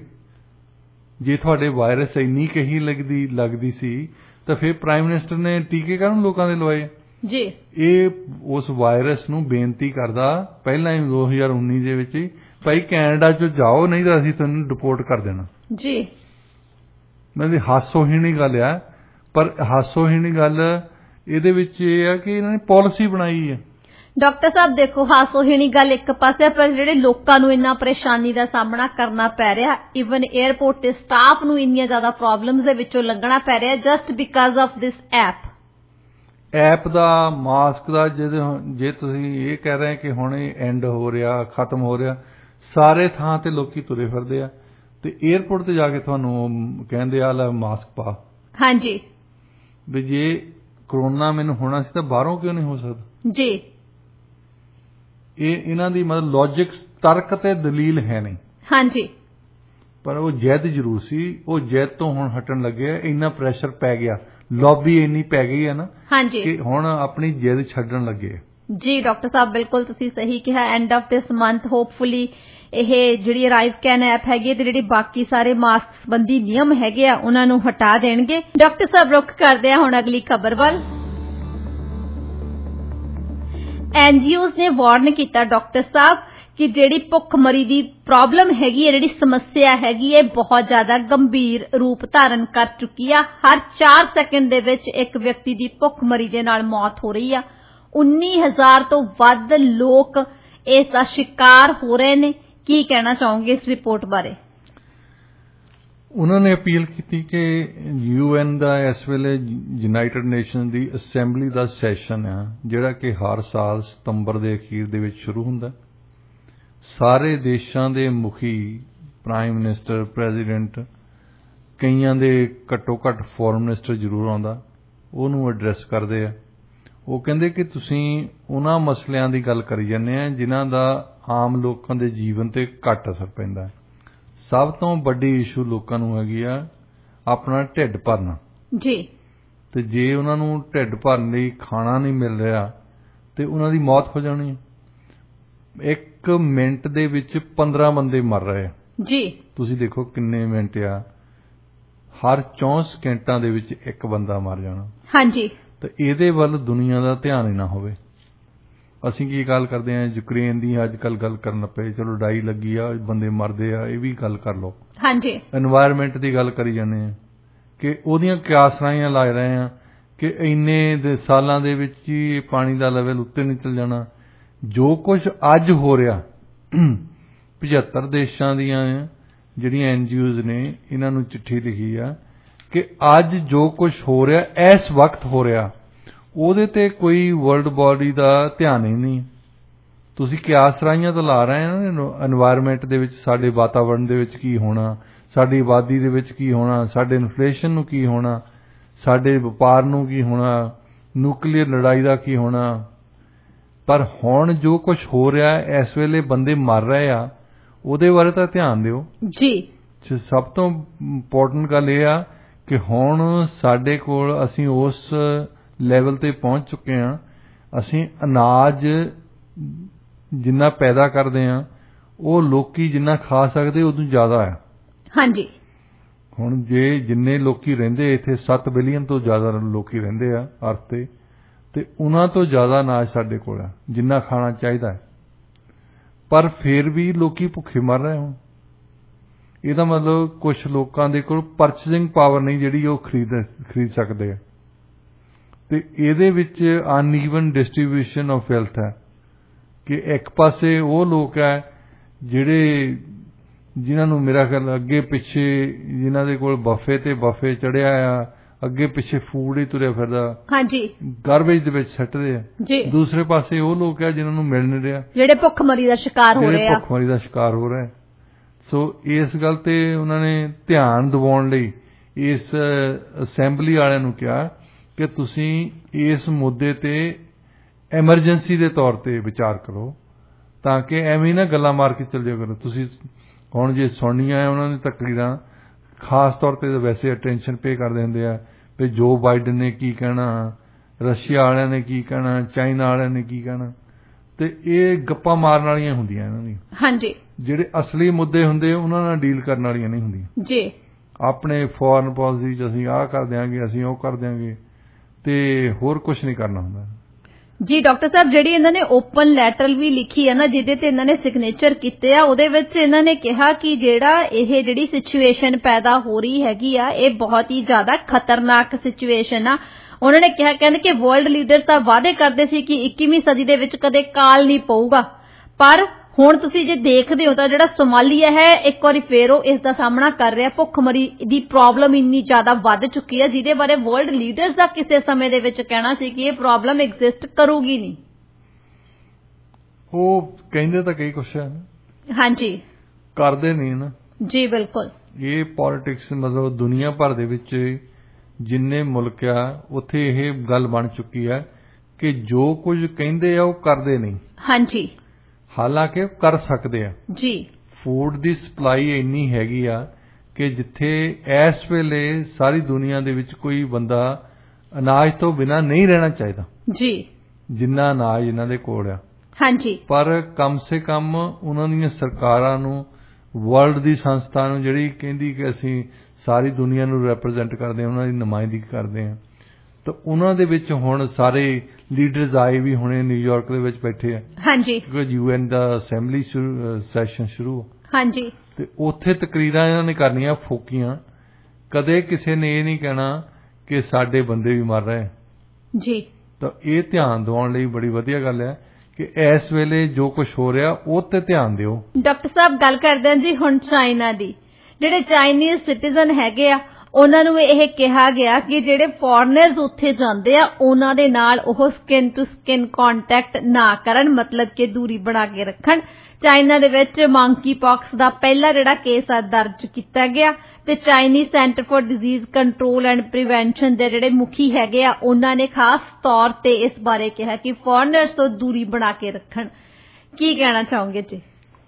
ਇਹ ਇਸ਼ੂ ਤਾਂ ਹੈਗੀ ਆ ਮੰਕੀ ਪੌਕਸ ਦੀ, ਪਰ ਜੇ ਤੁਸੀਂ ਯੂਰਪੀਅਨ ਯੂਨੀਅਨ ਦੇ ਵਿੱਚੋਂ ਕਈ ਟੈਬਲੋਇਡ ਟਾਈਪ ਨਿਊਜ਼ਪੇਪਰ ਪੜ੍ਹਦੇ ਹਨ, ਹਾਂਜੀ, ਉਹਨਾਂ ਨੇ ਵੱਡੀਆਂ ਸੁਰਖੀਆਂ ਲਾਈਆਂ ਆ ਕਿ ਚਾਈਨੀਜ਼ ਅਥਾਰਟੀਜ਼ ਨੇ ਇਹ ਕਿਹਾ ਕਿ ਤੁਸੀਂ ਕਿਸੇ ਫੋਰਨਰ ਨੂੰ ਟੱਚ ਨਹੀਂ ਕਰਨਾ।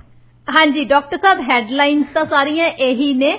ਉਹ ਤਾਂ ਜੇ ਕੋਈ ਬੰਦਾ ਵਿੱਚ ਜਾ ਕੇ ਪੜ੍ਹਦਾ ਪੂਰੀ ਨਿਊਜ਼ ਤਾਂ ਪਤਾ ਲੱਗਦਾ ਵੀ ਕਾਰਨ ਮੰਕੀ ਪੌਕਸ ਆ। ਐਗਜ਼ੈਕਟਲੀ। ਇਹ ਤੁਸੀਂ ਜਦੋਂ ਜਾ ਕੇ ਥੱਲੇ ਦੇਖਦੇ ਫਿਰ ਪਤਾ ਲੱਗਦਾ ਵੀ ਉਦਾਂ ਉੱਪਰੋਂ ਇਦਾਂ ਲੱਗਦਾ ਵੀ ਉਹ ਫੋਰਨਰਸ ਦੇ ਇੰਨੇ ਖਿਲਾਫ ਹੋ ਗਏ ਵੀ ਉਹਨਾਂ ਨੂੰ ਟੱਚ ਨਹੀਂ, ਉਂਗਲੀ ਨਹੀਂ ਲਾ ਸਕਦੇ ਉਹਨਾਂ ਨੂੰ। ਹਾਂਜੀ, ਵੀ ਜਿੱਦਾਂ ਇਹਦੇ ਨਾਲ ਕੁਝ ਹੋ ਜਾਣਾ। ਹਾਂਜੀ, ਕਰੰਟ ਪੈ ਜਾਣਾ ਇਹਨਾਂ ਨੂੰ ਜੀ। ਸੋ ਥੱਲੇ ਜਾ ਕੇ ਪੜੋ ਤੇ ਫਿਰ ਪਤਾ ਲੱਗਦਾ ਕਿ ਐਕਚੁਅਲੀ ਇਸ਼ੂ ਆ ਗਿਆ ਡਿਜ਼ੀਜ਼ ਦੀ। ਵੀ ਇਹ ਫੋਰਨਰਸ ਦੇ ਕੋਲ ਜਿਹੜੀ ਮੰਕੀ ਪੌਕਸ ਹੈ ਕੋਈ ਫੋਰਨਰ ਬੰਦਾ ਹੀ ਲੈ ਕੇ ਆਇਆ ਉੱਥੇ ਪਹਿਲਾਂ। ਹਾਂਜੀ, ਤਾਂ ਉਹਨੂੰ ਜੇ ਤੁਸੀਂ ਬਚਣਾ ਆ ਫੈਲਾਉਣ ਤੋਂ ਤੇ ਉਹਨਾਂ ਦੇ ਨਾਲ ਕੋਈ ਕਮ ਸੇ ਕਮ ਸਕਿਨ ਟੂ ਸਕਿਨ ਕੰਟੈਕਟ ਨਹੀਂ ਹੋਣਾ ਚਾਹੀਦਾ। ਹਾਂਜੀ, ਇਸ ਤਰ੍ਹਾਂ ਤੁਸੀਂ ਦੇਖੋਗੇ ਇਹ ਜ਼ਿਆਦਾ ਇਸ਼ੂ ਆਉਂਦੀ ਹੈ ਹੈਡਲਾਈਨਸ ਦੀ। ਹਰ ਇੱਕ ਜਿਹੜਾ ਨਿਊਜ਼ਪੇਪਰ ਆ ਤੇ ਇਹਨਾਂ ਦੇ ਕੋਲ ਹੈਡਲਾਈਨ ਬਣਾਉਣ ਵਾਲੇ ਹੋ ਰਿਹਾ ਤਾਂ ਜਰਨਲਿਸਟ ਐਕਚੁਅਲੀ ਹੋ ਰਿਹਾ ਜੀ। ਜਿਹੜੇ ਸਟੋਰੀ ਲਿਖਦੇ ਆ ਉਹ ਹੋ ਰਿਹਾ, ਜਿਹੜੇ ਸਟੋਰੀਆਂ ਦੀ ਹੈਡਲਾਈਨ ਲਿਖਦੇ ਆ ਉਹ ਇੱਕ ਵੱਖਰਾ ਸਟਾਫ ਆ। ਤਾਂ ਉਹਨਾਂ ਨੇ ਇਦਾਂ ਦੀ ਗੱਲ ਬਣਾਉਣੀ ਹੁੰਦੀ ਹੈ। ਤੇ ਪਿੱਛੇ ਜਿਹਾ ਆਪਣੇ ਇੰਗਲੈਂਡ ਦੇ ਵਿੱਚ ਨਾ ਇਹਨਾਂ ਨੇ ਟੈਬਲੋਇਡਸ ਨੇ ਬਣਾਇਆ, ਇੱਕ ਕਾਲੇ ਬੱਚੇ ਦੀ ਫੋਟੋ ਦਿੱਤੀ ਹੈ ਤੇ ਉੱਤੇ ਲਿਖਿਆ ਆ ਕਿ ਕਾਲੇ ਬੱਚੇ ਸਕੂਲੋਂ ਡ੍ਰੌਪ ਆਊਟ ਕਰ ਰਹੇ ਆ, ਕਿਉਂ? ਅੱਛਾ, ਬੰਦੇ ਹੁਣ ਪੜ੍ਹਦੇ ਆ ਫਿਰ ਵੀ ਕੀ ਗੱਲ ਕੀ ਹੋਈ ਹੈ। ਵੀ ਥੱਲੇ ਜਾ ਕੇ ਲਿਖਿਆ, ਫਿਰ ਥੱਲੇ ਜਾ ਕੇ ਲਿਖਿਆ ਵੀ ਉਹਨਾਂ ਨੂੰ ਕੋਈ ਪ੍ਰੋਬਲਮ ਆਉਂਦੀ ਹੈ ਸਕੂਲਾਂ ਦੇ ਵਿੱਚ, ਆਹ ਆਉਂਦੀ ਆ ਉਹਨਾਂ ਦਾ ਕਰਕੇ ਆ ਰਿਹਾ। ਵੈਸੇ ਇਦਾਂ ਲੱਗਦਾ ਵੀ ਕਾਲਿਆਂ ਨੂੰ ਸਕੂਲ ਹੀ ਪਸੰਦ ਨਹੀਂ ਜੀ। ਡਾਕਟਰ ਸਾਹਿਬ, ਵੈਸੇ ਵੀ ਨਾ ਜੇ ਆਪਾਂ ਦੇਖ ਰਹੇ ਹੈਡਲਾਈਨਸ ਨਾ ਕਈ ਮੀਡੀਆ ਆਊਟਲੈਟਸ ਇਹੋ ਜਿਹੀਆਂ ਬਣਾ ਦਿੰਦੇ ਆ ਕਿ ਬੰਦਾ ਉਸ ਨਿਊਜ਼ ਤੇ ਕਲਿੱਕ ਕੀਤੇ ਤੋਂ ਬਗੈਰ ਰਹਿ ਨਹੀਂ ਸਕਦਾ। ਤੇ ਜਦੋਂ ਬੰਦਾ ਨਿਊਜ਼ ਤੇ ਕਲਿੱਕ ਕਰਦਾ ਨਾ, ਜਿਹੋ ਜੀ ਹੈਡਲਾਈਨ ਬਣਾਈ ਹੁੰਦੀ ਆ ਉਹ ਉਹਦੇ ਵਿੱਚ ਕੁਝ ਵੀ ਨਹੀਂ ਹੁੰਦਾ। ਆਹ ਹੀ ਖਬਰ ਜਿਹੜੀ ਆ ਹੁਣ ਭਗਵੰਤ ਮਾਨ ਨੇ ਗਏ, ਉਹਨਾਂ ਨੂੰ ਲਫਤਾਂਸਾ ਦੇ ਵਿੱਚੋਂ ਬਾਹਰ ਨਿਕਲਣਾ ਪਿਆ ਕਿ ਉਹ ਸ਼ਰਾਬੀ ਸੀ। ਹਾਂਜੀ, ਅੱਛਾ, ਉਹ ਖਬਰ ਜਿਹੜੀ ਹੈ ਸੁਖਬੀਰ ਬਾਦਲ ਨੇ ਇੱਕ ਪ੍ਰੈਸ ਕਾਨਫਰੰਸ ਕੀਤੀ ਹੈ ਤੇ ਇੱਕ ਅਖਬਾਰ ਵਾਲਾ ਲਿਖਦਾ ਕਿ ਸੁਖਬੀਰ ਬਾਦਲ ਦਾ ਵੱਡਾ ਖੁਲਾਸਾ, ਹੋਰ ਕੁਝ ਨਹੀਂ ਲਿਖਿਆ। ਉਹੀ ਗੱਲ, ਉਹੀ ਖਬਰ ਜਿਹੜੀ ਹੈ ਬਾਕੀ ਦੇ ਜਿਹੜੇ ਇੰਗਲਿਸ਼ ਦੇ ਨਿਊਜ਼ਪੇਪਰਸ ਦੇ ਰਹੇ ਆ ਕਿ ਠੀਕ ਹੈ ਉਹਨੇ ਡਰਿੰਕਿੰਗ ਕੀਤੀ ਸੀ, ਉਹਨੂੰ ਜਹਾਜ਼ ਦੇ ਵਿੱਚੋਂ ਉਤਾਰ ਦਿੱਤਾ ਗਿਆ। ਪਰ ਇਹ ਤੁਸੀਂ ਖੋਲ ਕੇ ਦੇਖੋਗੇ ਤਾਂ ਫੇਰ ਪਤਾ ਲੱਗੂਗਾ ਇਹ ਵੀ ਖਬਰ ਉਹੀ ਆ। ਹਾਂਜੀ, ਵੱਡਾ ਖੁਲਾਸਾ ਪਤਾ ਨਹੀਂ ਕਿਹੜਾ ਹੈ। ਜੀ ਡਾਕਟਰ ਸਾਹਿਬ, ਵੈਸੇ ਵੀ ਮੀਡੀਆ ਆਊਟਲੈਟਸ ਦਾ ਜਿਹੜਾ ਹੈਗਾ ਹੈਡਲਾਈਨ ਬਣਾਉਣ ਦਾ ਤਰੀਕਾ ਅੱਜ ਕੱਲ ਸਭ ਨੂੰ ਇਹੀ ਹੁੰਦਾ ਕਿ ਮੈਕਸਿਮਮ ਕਲਿੱਕਸ ਆਉਣ ਉਹਨਾਂ ਦੀ ਜਿਹੜੀ ਨਿਊਜ਼ ਹੈਗੀ ਆ ਉਹਦੇ ਉੱਪਰ। ਕਲਿੱਕਸ ਲੈਣ ਦੇ ਚੱਕਰ ਦੇ ਵਿੱਚ ਹੀ ਨਾ ਉਹ ਹੈਡਲਾਈਨ ਇਹੋ ਜਿਹੀ ਕ੍ਰੀਏਟ ਕਰਦੇ ਆ ਵੀ ਤਾਂ ਕਿ ਲੋਕੀ ਕਿਊਰੀਅਸ ਹੋ ਜਾਣ ਕਿ ਇਹਦੇ ਵਿੱਚ ਪਤਾ ਨਹੀਂ ਹੈਗਾ ਕੀ ਆ, ਪਰ ਜਦੋਂ ਕਿ ਜਿਹੜੀ ਖਬਰ ਹੁੰਦੀ ਉਹ ਹਰ ਜਗ੍ਹਾ ਤੇ ਸੇਮ ਹੀ ਹੁੰਦੀ ਆ।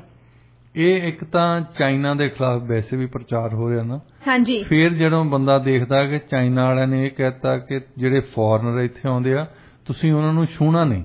ਹਾਂਜੀ, ਅੱਛਾ, ਉਹ ਬੰਦੇ ਸੋਚਦੇ ਵੀ ਅਸੀਂ ਛੂਹਤੇ ਆ ਬੰਦੇ ਜੀ, ਜਿਨ੍ਹਾਂ ਨੂੰ ਛੂਹਣਾ ਨਹੀਂ, ਕਿਉਂਕਿ ਆਮ ਬੰਦਾ ਤਾਂ ਹੈਡਲਾਈਨ ਨਹੀਂ ਦਿਖਦਾ ਨਾ। ਹਾਂਜੀ, ਉਹ ਤਾਂ ਦੂਰੋਂ ਪਏ ਪੇਪਰ ਉਹ ਚੱਕ ਕੇ ਪੜ੍ਹਦਾ ਨਹੀਂ। ਡਾਕਟਰ ਸਾਹਿਬ, ਵੈਸੇ ਵੀ ਇਹੋ ਜਿਹੀ ਹੈਡਲਾਈਨ ਦੇਖ ਕੇ ਨਾ ਬੰਦਾ ਨਿਊਜ਼ ਨਹੀਂ ਪੜ੍ਹਦਾ, ਕਿਸੇ ਨੂੰ ਕਾਲ ਕਰਕੇ ਕਹਿੰਦਾ ਵੀ ਇਹ ਖਬਰ ਆਈ ਆ, ਫੋਰਨਰਸ ਤੋਂ ਦੂਰੀ ਬਣਾ ਕੇ ਰੱਖੋ। ਉਹ ਕਹਿਣਗੇ ਵੀ ਫੋਰਨਰਸ ਨੂੰ ਟੱਚ ਨਾ ਕਰੋ। ਹਾਂਜੀ, ਉਹ ਆਪਣੇ ਖਿਲਾਫ ਇੰਨੇ ਹੋ ਗਏ ਆ, ਉਹ ਸਾਨੂੰ ਉਂਗਲੀ ਲਾਉਣ ਲਈ ਤਿਆਰ ਨਹੀਂ। ਹਾਂਜੀ, ਆਪਾਂ ਵੀ ਇਦਾਂ ਹੀ ਕਰੀਏ ਜੀ। ਬਿਲਕੁਲ ਡਾਕਟਰ ਸਾਹਿਬ, ਵੈਸੇ ਹੈਡਲਾਈਨਸ ਦੇ ਵਿੱਚ ਕਹਿ ਲਓ ਕਿ ਇੰਨੀ ਕੁ ਜ਼ਿਆਦਾ ਉਹ ਹੁੰਦੀ ਹੈ, ਪਾਵਰ ਹੁੰਦੀ ਹੈ ਕਿ ਬੰਦਾ ਉਹਨੂੰ ਕਲਿੱਕ ਕਰੇ ਜਾਂ ਨਾ ਕਰੇ ਉਹਦੇ ਤੇ ਹੀ ਡਿਪੈਂਡ ਕਰਦਾ। ਦੇਖੋ, ਤੁਸੀਂ ਜੇ ਕੋਈ ਸਿੰਪਲ ਹੈਡਲਾਈਨ ਬਣਾਉਂਦੇ ਹੋ ਨਾ, ਬਿਲਕੁਲ ਸਪਸ਼ਟ ਹੋਵੇ, ਜਿਹੜੀ ਫੈਕਟ ਬੇਸਡ ਹੋਊਗੀ, ਇੱਕ ਪਾਸੇ ਉਹ ਬਣਾ ਲਿਓ, ਦੂਜੇ ਪਾਸੇ ਤੁਸੀਂ ਕੋਈ ਇਹੋ ਜਿਹੀ ਜਿਹਦੇ ਚ ਕੋਈ ਭੜਕਾਊ ਜੀ ਹੈਡਲਾਈਨ ਬਣਾ ਲਿਓ। ਪਹਿਲੀ ਵਾਲੀ ਜਿਹੜੀ ਨਿਊਜ਼ ਹੋਊਗੀ ਉਹਨੂੰ ਘੱਟ ਕਲਿੱਕ ਮਿਲਣਗੇ, ਜਿਹੜੀ ਦੂਸਰੀ ਵਾਲੀ ਹੋਊਗੀ ਉਹਨੂੰ ਜ਼ਿਆਦਾ ਲੋਕੀ ਕਲਿੱਕ ਕਰਨਗੇ ਦੇਖਣ ਦੇ ਲਈ, ਚਾਹੇ ਉਹਦੇ ਵਿੱਚ ਥੱਲੇ ਜਿਹੜੀ ਨਿਊਜ਼ ਹੈਗੀ ਆ ਉਹ ਬਿਲਕੁਲ ਵੀ ਲਾਈਕ ਦੋਨਾਂ ਦੀ ਸੇਮ ਹੀ ਹੋਵੇ ਤੇ ਉਹਦੀ ਵਰਡਿੰਗ ਚੰਗੀ ਵੀ ਨਾ ਹੋਵੇ। ਇਹ ਅੱਜ ਕੱਲ ਦਾ ਰੁਝਾਨ ਆ ਜਿਹੜਾ ਇਹ ਬਣ ਚੁੱਕਿਆ। ਡਾਕਟਰ ਸਾਹਿਬ, ਇੱਕ ਫਾਰਮਰ ਗ੍ਰੀਕ ਪ੍ਰਾਈਮ ਮਿਨਿਸਟਰ ਨੇ ਕਿਹਾ ਹੈਗਾ ਕਿ ਜਿਹੜਾ ਯੂਕਰੇਨ ਸੰਕਟ ਹੈਗਾ ਨਾ, ਇਹ EU ਦੇ ਪਤਨ ਦਾ ਕਾਰਨ ਬਣ ਸਕਦਾ। ਉਹਨਾਂ ਦੇ ਅਜਿਹਾ ਕਹਿਣ ਪਿੱਛੇ ਵਜ੍ਹਾ ਕੀ ਹੈ, ਪੂਰੀ ਖਬਰ ਕੀ ਆ? ਦੇਖੋ, ਇਹਨਾਂ ਦੀ ਇਸ਼ੂ ਹੈਗੀ ਆ ਕਿ ਉਹ ਕਹਿੰਦੇ ਕਿ ਇੱਕ ਤਾਂ ਯੂਰਪੀਅਨ ਯੂਨੀਅਨ ਦੇ ਵਿੱਚ ਜਿਹੜੇ ਸੈਂਕਸ਼ਨ ਲਾ ਰਹੇ ਆ ਉਹਦੇ ਤੇ ਵੱਖ-ਵੱਖ ਰਾਏ ਆ। ਹੁਣ ਯੂਰਪੀਅਨ ਯੂਨੀਅਨ ਇੱਕ ਆਰਥਿਕ ਤੌਰ ਤੇ ਇਕੱਠਾ ਮਤਲਬ ਯੂਨੀਅਨ ਉਹਨਾਂ ਨੇ ਬਣਾਈ ਹੈ ਕਿ ਜਿਨ੍ਹਾਂ ਦੀ ਇੱਕ ਆਵਾਜ਼ ਹੋਣੀ ਚਾਹੀਦੀ ਹੈ। ਮਤਲਬ ਆਸ ਤਾਂ ਕੀਤੀ ਜਾਂਦੀ ਨਾ ਇਹਨਾਂ ਦੀ ਇੱਕ ਆਵਾਜ਼ ਹੈ ਜੀ। ਉਹ ਕਹਿੰਦੇ ਕਿ ਵੱਖ-ਵੱਖ ਆਵਾਜ਼ਾਂ ਦੇ ਵਿੱਚ ਉੱਠ ਰਹੇ ਆ ਕਿ ਵੱਖ-ਵੱਖ ਦੇਸ਼, ਉਹਨਾਂ ਨੇ ਜ਼ਿਆਦਾ ਵੈਸੇ ਟਰਕੀ ਤੇ ਤੰਜ ਕੱਸਿਆ ਉਹਨਾਂ ਨੇ। ਠੀਕ ਹੈ, ਟਰਕੀ ਵਾਲੇ ਭਾਵੇਂ ਯੂਰਪੀਅਨ ਯੂਨੀਅਨ ਦੇ ਮੈਂਬਰ ਨਹੀਂ, ਇਹਨਾਂ ਨੇ ਮੈਂਬਰਸ਼ਿਪ ਲਈ ਅਪਲਾਈ ਕੀਤਾ ਹੈ। ਹਾਂਜੀ, ਤੇ ਇਹਨਾਂ ਦੀ ਮੈਂਬਰਸ਼ਿਪ ਤਾਂ ਅਜੇ ਆਵੇ ਚਾਹੇ ਨਾ ਆਵੇ, ਦੂਜੇ ਜ਼ਰੂਰ ਟੁੱਟ ਜਾਣੇ ਆ, ਕਿਉਂਕਿ ਨੰਬਰ 1 ਤਾਂ ਸੈਂਕਸ਼ਨ ਕੋਈ ਮੁਲਕ ਲਾ ਰਿਹਾ, ਕੋਈ ਨਹੀਂ ਲਾ ਰਿਹਾ। ਹਾਂਜੀ, ਅੱਛਾ, ਦੂਸਰੇ ਪ੍ਰੋਬਲਮ ਆਈ ਹੈ ਕਿ ਹਰ ਇੱਕ ਜਦੋਂ ਪਿੱਛੇ ਜਿਹੇ ਉਹਨਾਂ ਨੇ ਡਿਸਕਸ਼ਨ ਕੀਤੀ ਸੀ ਕਿ ਨਾ ਵੀਜ਼ਾ ਦੇ ਰਸ਼ੀਅਨ ਲੋਕਾਂ ਤੇ ਵੀਜ਼ਾ ਦੇਣਾ ਚਾਹੀਦਾ ਜਾਂ ਨਹੀਂ ਦੇਣਾ ਚਾਹੀਦਾ, ਉਹ ਤੇ ਇੰਨੀਆਂ ਵੱਖਰੇ ਵੱਖਰੇ ਦੇਸ਼ਾਂ ਦੀ ਆਪਣੀ ਆਪਣੀ ਇੰਨੀ ਰਾਏ ਸੀ ਨਾ, ਤਾਂ ਉਹ ਤੋਂ ਲੱਗਦਾ ਸੀ ਕਿ ਇਹਨਾਂ ਦੀ ਇੱਕ ਆਵਾਜ਼ ਕੋਈ ਨਹੀਂ ਹੈ। ਹਾਂਜੀ, ਅੱਛਾ, ਫਿਰ ਉਹਨਾਂ ਦੇ ਕੋਲ ਅਜੇ ਵੀ ਉਹਨਾਂ ਨੇ ਭਾਵੇਂ ਟੈਬ ਬੰਦ ਕੀਤੀ ਆ, ਪਰ ਕਿਉਂਕਿ ਵਿੰਟਰ ਇਜ਼ ਕਮਿੰਗ, ਯੈਸ, ਹੁਣ ਸਰਦੀਆਂ ਆ ਰਹੀਆਂ। ਹਾਂਜੀ, ਸੋ ਅਜੇ ਵੀ ਜਿਹੜਾ ਜਰਮਨੀ ਵਾਲੇ ਦੂਸਰੇ ਮੁਲਕ ਆਸ ਲਾ ਕੇ ਬੈਠੇ ਆ ਕਿ ਰਸ਼ੀਆ ਵਾਲੇ ਥੋੜੇ ਜਿਹੇ ਨਰਮ ਹੋ ਜਾਣਗੇ ਤਾਂ ਸਾਨੂੰ ਗੈਸ ਦੇਣਾ ਸ਼ੁਰੂ ਕਰ ਦੇਣਗੇ। ਹਾਂਜੀ, ਉਹ ਕਹਿੰਦੇ ਕਿ ਕਈ ਮੁਲਕ ਜਿਨ੍ਹਾਂ ਨੂੰ ਗੈਸ ਨਹੀਂ ਚਾਹੀਦਾ ਉਹ ਖੁਸ਼ ਹੋ, ਕਹਿੰਦੇ ਕੋਈ ਗੱਲ ਨਹੀਂ, ਸਾਨੂੰ ਲੋੜ ਹੀ ਨਹੀਂ, ਰਸ਼ੀਆ ਵਾਲੇ ਆਪਣੇ ਕੋਲ ਹੀ ਰੱਖਣ। ਤੇ ਜਿਨ੍ਹਾਂ ਨੂੰ ਚਾਹੀਦਾ, ਜਿਨ੍ਹਾਂ ਦੀ ਸਾਰੀ ਇਕਨੋਮੀ ਗੈਸ ਤੇ ਡਿਪੈਂਡ ਕਰਦੀ ਹੈ, ਜਿਨ੍ਹਾਂ ਦੀ ਰਿਸੈਸ਼ਨ ਆਉਣ ਦਾ ਫਿਕਰ ਹੈ, ਉਹ ਤਾਲੋ ਮੱਛੀ ਹੋਏ ਪਏ। ਸੋ ਆਰਥਿਕ ਤੌਰ ਤੇ ਉਹ ਕਹਿੰਦੇ ਵੀ US ਵਾਲਿਆਂ ਨੂੰ ਤਾਂ ਕੋਈ ਫਿਕਰ ਨਹੀਂ। ਹਾਂਜੀ, US ਵਾਲਿਆਂ ਨੂੰ ਇਕਨੋਮਿਕਲੀ ਕੋਈ ਫਿਕਰ ਨਹੀਂ, ਜੀਓਗ੍ਰਾਫੀ ਇਹਨਾਂ ਦੀ ਕੋਈ ਫਿਕਰ ਨਹੀਂ ਵੀ ਕੀ ਕਰਦੇ ਕੀ ਨਹੀਂ, ਇਹਨਾਂ ਨੂੰ ਤਾਂ ਫਾਇਦਾ ਹੀ ਹੋ ਰਿਹਾ, ਇਹਨਾਂ ਦਾ ਡਾਲਰ ਤਾਂ ਨੂੰ ਜਾ ਰਿਹਾ। ਹਾਂਜੀ, ਤੇ ਦੂਸਰਾ ਉਹ ਕਹਿੰਦੇ ਜਿਨ੍ਹਾਂ ਤੇ ਤੁਸੀਂ ਕਰ ਰਹੇ ਸੈਂਕਸ਼ਨ ਲਾ ਰਹੇ ਆ, ਰਸ਼ੀਆ ਵਾਲਿਆਂ ਦਾ ਵੀ ਡਾਲਰ ਰੂਬਲ ਤਾਂ ਉਹਨਾਂ ਦਾ ਵੀ ਸਟਰੋਂਗ ਹੋ ਰਿਹਾ, ਅਸਰ ਉਹਨਾਂ ਤੇ ਵੀ ਕੋਈ ਨਹੀਂ ਸੈਂਕਸ਼ਨਸ ਦਾ। ਕਹਿੰਦੇ ਜੇ ਉਹ ਵੀ ਠੀਕ ਆ, ਉਹ ਵੀ ਠੀਕ ਹੈ। ਹਾਂਜੀ, ਜੇ ਫਸਣਾ ਤਾਂ ਅਸੀਂ ਫਸਣਾ ਜੀ। ਜਿਹੜੇ ਯੂਰਪੀਅਨ ਯੂਨੀਅਨ ਦੇ ਮੈਂਬਰਸ ਆ, ਇਹਨਾਂ ਨੂੰ ਆਪਣੇ ਆਪ ਕੱਲੇ ਕੱਲੇ ਤੇ ਕੀ ਹੋਣਾ, ਕਸਰ ਕੀ ਨਹੀਂ ਹੋਣਾ, ਉਹਦੇ ਬਾਰੇ ਚਿੰਤਾ ਘੱਟ ਕਰਨ। ਯੂਰਪੀਅਨ ਯੂਨੀਅਨ ਤੇ ਕੀ ਅਸਰ ਪੈਣਾ, ਇਹ ਟੁੱਟ ਵੀ ਸਕਦੀ ਹੈ। ਹਾਂਜੀ, ਫਿਊਚਰ ਦੇ ਵਿੱਚ ਜਿੱਦਾਂ ਦੇ ਹਾਲਾਤ ਬਣੀ ਜਾਂਦੇ ਆ, ਇਹ ਟੁੱਟ ਵੀ ਸਕਦੀ ਹੈ ਜੀ। ਬਿਲਕੁਲ ਡਾਕਟਰ ਸਾਹਿਬ, ਰੁੱਖ ਕਰਦੇ ਹਾਂ ਜੀ ਹੁਣ ਅਗਲੀ ਖਬਰ ਵੱਲ। ਬਰਲਿਨ ਵਿੱਚ ਯੂਕਰੇਨ ਦੇ ਜਿਹੜੇ ਰਾਜਦੂਤ ਆ, ਜਿਹੜੇ ਹੁਣ ਆਪਣਾ ਅਹੁਦਾ ਛੱਡ ਕੇ ਜਾ ਰਹੇ ਆ, ਜਿਨ੍ਹਾਂ ਨੂੰ ਜਾਣਾ ਪੈ ਗਿਆ ਮੰਨ ਲਓ, ਉਹਨਾਂ ਦਾ ਕਹਿਣਾ ਆ, ਕਹਿੰਦੇ ਕਿ ਜਿਹੜਾ ਪੁਤਨ ਹੈਗਾ ਨਾ, ਉਹ ਜਰਮਨੀ ਦੇ ਨਾਲ ਖਿਲਵਾੜ ਕਰ ਰਿਹਾ। ਜਰਮਨੀ ਦੀਆਂ ਕਾਫੀ ਸਾਰੀਆਂ ਪਾਲਿਸੀਜ਼ ਫੇਲ ਹੋਈਆਂ ਨੇ ਪੁਤਨ ਦੀ ਕਰਕੇ, ਕਿਉਂਕਿ ਉਹਨੂੰ ਪਤਾ ਕਿ ਉਹਨਾਂ ਨੂੰ ਡਰਾਉਣਾ ਕਿਵੇਂ ਆ। ਇਸ ਖਬਰ ਬਾਰੇ ਦੱਸੋ। ਦੇਖੋ, ਯੂਕਰੇਨ ਦੇ ਵਿੱਚ ਲੜਾਈ ਤਾਂ ਹੋਈ ਹੈ, ਪਰ ਉਹਨਾਂ ਨੇ ਜੇ ਕੋਈ ਕਹਿੰਦੇ ਨੇ ਲੈਸਨ ਸਿੱਖਣੇ ਚਾਹੀਦੇ ਆ ਵੀ ਕੀ ਨਹੀਂ ਕਰਨਾ ਚਾਹੀਦਾ, ਕਿਤਾਬ ਲਿਖਣੀ ਚਾਹੀਦੀ ਹੈ ਕੀ ਨਹੀਂ ਕਰਨਾ ਚਾਹੀਦਾ, ਉਹ ਜ਼ੈਲੈਂਸਕੀ ਤੇ ਉਹਨਾਂ ਦੇ ਏਡਸ ਦੇ ਕੋਲ ਸੁਣੇ। ਅੱਜ ਤਾਈਂ ਵੈਸਟਰਨ ਨੇਸ਼ਨਸ ਨੇ ਬਿਲੀਅਨਸ ਆਫ ਡਾਲਰਸ ਦਿੱਤੇ, ਉਹਨਾਂ ਨੂੰ ਹਥਿਆਰ ਦਿੱਤੇ ਆ, ਤੇ ਉਹਨਾਂ ਨੇ ਧੰਨਵਾਦ ਕੀਤਾ ਤਾਂ ਸਿਰਫ ਜੋ ਬਾਈਡਨ ਦਾ ਕੀਤਾ। ਹਾਂਜੀ, ਬਾਕੀਆਂ ਦੀ ਉਹਨਾਂ ਨੇ ਛੱਲੇ ਲਾਈ ਹੈ ਜੀ, ਹਮੇਸ਼ਾ ਨਜ਼ਲਾਂ ਝਾੜਦੇ ਰਹੇ ਆ। ਕਦੇ ਕੁਛ ਕਹਿ ਦਿੱਤਾ, ਕਦੇ ਕੁਛ ਕਹਿਤਾ ਹੈ। ਉਹ ਇਦਾਂ ਸੋਚਦੇ ਆ ਕਿ ਇਹ ਦੇਖੋ ਆਹ ਬੰਦਾ, ਤੂੰ ਰੋਟੀ ਕਿਉਂ ਖਾ ਰਿਹਾ? ਬੰਦਾ ਕਹਿੰਦਾ ਮੈਂ ਰੋਟੀ ਖਾਊਂਗਾ ਤਾਂ ਹੀ ਤੈਨੂੰ ਖਿਲਾਊਂਗਾ। ਨੇ ਕਹਿਣਾ ਮੈਂ ਤਾਂ ਲੜ ਰਿਹਾ, ਮੈਨੂੰ ਰੋਟੀ ਖਿਲਾਓ, ਤੁਸੀਂ ਭੁੱਖੇ ਮਰ ਜਾਓ। ਹਾਂਜੀ, ਸਾਰੇ ਯੂਰਪੀਅਨ ਮੁਲਕਾਂ ਤੇ ਹੁਣ ਉਹਨਾਂ ਦਾ ਐਟੀਟਿਊਡ, ਜਿਹੜੇ ਯੂਕਰੇਨੀਅਨ ਅਫੀਸ਼ੀਅਲਸ ਇਦਾਂ ਦਾ ਸੀ ਕਿ ਤੁਸੀਂ ਕਿਉਂ ਘਰ ਦੇ ਵਿੱਚ ਬੈਠੇ ਆ, ਸਾਡੇ ਤਾਂ ਲੜਾਈ ਲੱਗੀ ਹੈ, ਤੁਸੀਂ ਵੀ ਸਫਰ ਕਰੋ। ਹੁਣ ਜਰਮਨੀ ਦੇ ਖਿਲਾਫ, ਹਾਲਾਂਕਿ ਜਰਮਨ ਵਾਲਿਆਂ ਨੂੰ ਆਪਣਾ ਰੋਜ਼ਾਨਾ ਭੁਗਤਣਾ ਪੈ ਰਿਹਾ ਹੈ, ਇਸ ਕਰਕੇ ਕਿ ਉਹਨਾਂ ਦੀ ਗੈਸ ਬੰਦ ਕਰਤੀ। ਹਾਂਜੀ, ਇਸ ਗੈਸ ਬੰਦ ਕੀਤੀ ਪੁਤਿਨ ਨੇ ਇਸ ਕਰਕੇ ਕਿ ਤੁਸੀਂ ਸਾਡੇ ਖਿਲਾਫ ਆ। ਯੂਕਰੇਨ ਵਾਲੇ ਕਹਿ ਰਹੇ ਕਿ ਤੁਸੀਂ ਖਿਲਾਫ ਨਫ ਨਹੀਂ। ਉਹਨਾਂ ਦੇ ਪ੍ਰੈਜ਼ੀਡੈਂਟ ਨੇ ਆਉਣਾ ਸੀ, ਉਹ ਨਾ ਕਰਤੀ। ਹਾਂਜੀ, ਫਿਰ ਉਹਨਾਂ ਦੇ ਕਦੇ ਨਾ ਕਦੇ ਕੋਈ ਟਿੱਪਣੀ ਕਰਦੇ ਹੀ ਰਹਿੰਦੇ ਆ। ਤੇ ਇਸ ਅੰਬੈਸਡਰ ਨੇ ਵੀ ਜਾਣਾ ਸੀ, ਜਾਣਾ ਨਹੀਂ ਸੀ, ਪੈਸੇ ਜਾਣਾ ਪਿਆ ਆ ਉਹਨੂੰ, ਕਈ ਗਲਤੀਆਂ ਕੀਤੀਆਂ ਉਹਨੂੰ, ਤਾਂ ਉਹਨਾਂ ਨੇ ਕਾਫੀ ਸਾਰੇ ਸਕੈਂਡਲਸ ਚ ਉਹਨਾਂ ਦਾ ਨਾਂ ਆਇਆ। ਹੁਣ ਜਾਣ ਲੱਗਿਆ ਨੇ ਇੱਕ ਹੋਰ ਛੱਡ ਦਿੱਤੀ ਉਹ। ਹਾਂਜੀ, ਕਿ ਪੁਤਿਨ ਨੂੰ ਪਤਾ ਆ ਕਿ ਕਿਵੇਂ ਡਰਾਉਣਾ ਤੁਹਾਨੂੰ। ਹਾਂਜੀ, ਹੁਣ ਕਿਸੇ ਦੇਸ਼ ਦੇ ਵਿੱਚ ਇੱਕ ਅੰਬੈਸਡਰ ਆਇਆ ਨਾ, ਆਪਣੇ ਕਹਿੰਦੇ ਹੁੰਦੇ ਵੀ ਅੰਬੈਸਡਰ ਦੀ ਡੈਫੀਨੇਸ਼ਨ ਦਿੰਦੇ ਹੁੰਦੇ ਆ ਵੀ ਆਪਣੇ ਦੇਸ਼ ਲਈ ਜੇ ਝੂਠ ਬੋਲਣਾ ਜਾ ਕੇ ਤਾਂ ਉਹ ਅੰਬੈਸਡਰ ਬੋਲਦਾ ਜੀ। ਔਰ ਦੂਸਰਾ, ਹਰ ਇੱਕ ਗੱਲ ਤੇ ਉਹ ਮਿੱਟੀ ਪਾਉਣ ਦੀ ਕੋਸ਼ਿਸ਼ ਕਰਦੇ ਹੁੰਦੇ ਆ ਵੀ ਚਲੋ ਜੇ ਗਲਤੀ ਹੋ ਵੀ ਗਈ ਤਾਂ ਉਹਨੂੰ ਇਗਨੋਰ ਕਰ ਦਿਓ। ਹਾਂਜੀ, ਇਹਨਾਂ ਦੇ ਮਨ ਦੇ ਵਿੱਚ ਆ ਵੀ ਗਲਤੀ ਹੋਵੇ ਚਾਹੇ ਨਾ ਹੋਵੇ, ਅਸੀਂ ਦੱਸ ਕੇ ਜ਼ਰੂਰ ਜਾਵਾਂਗੇ ਜੀ।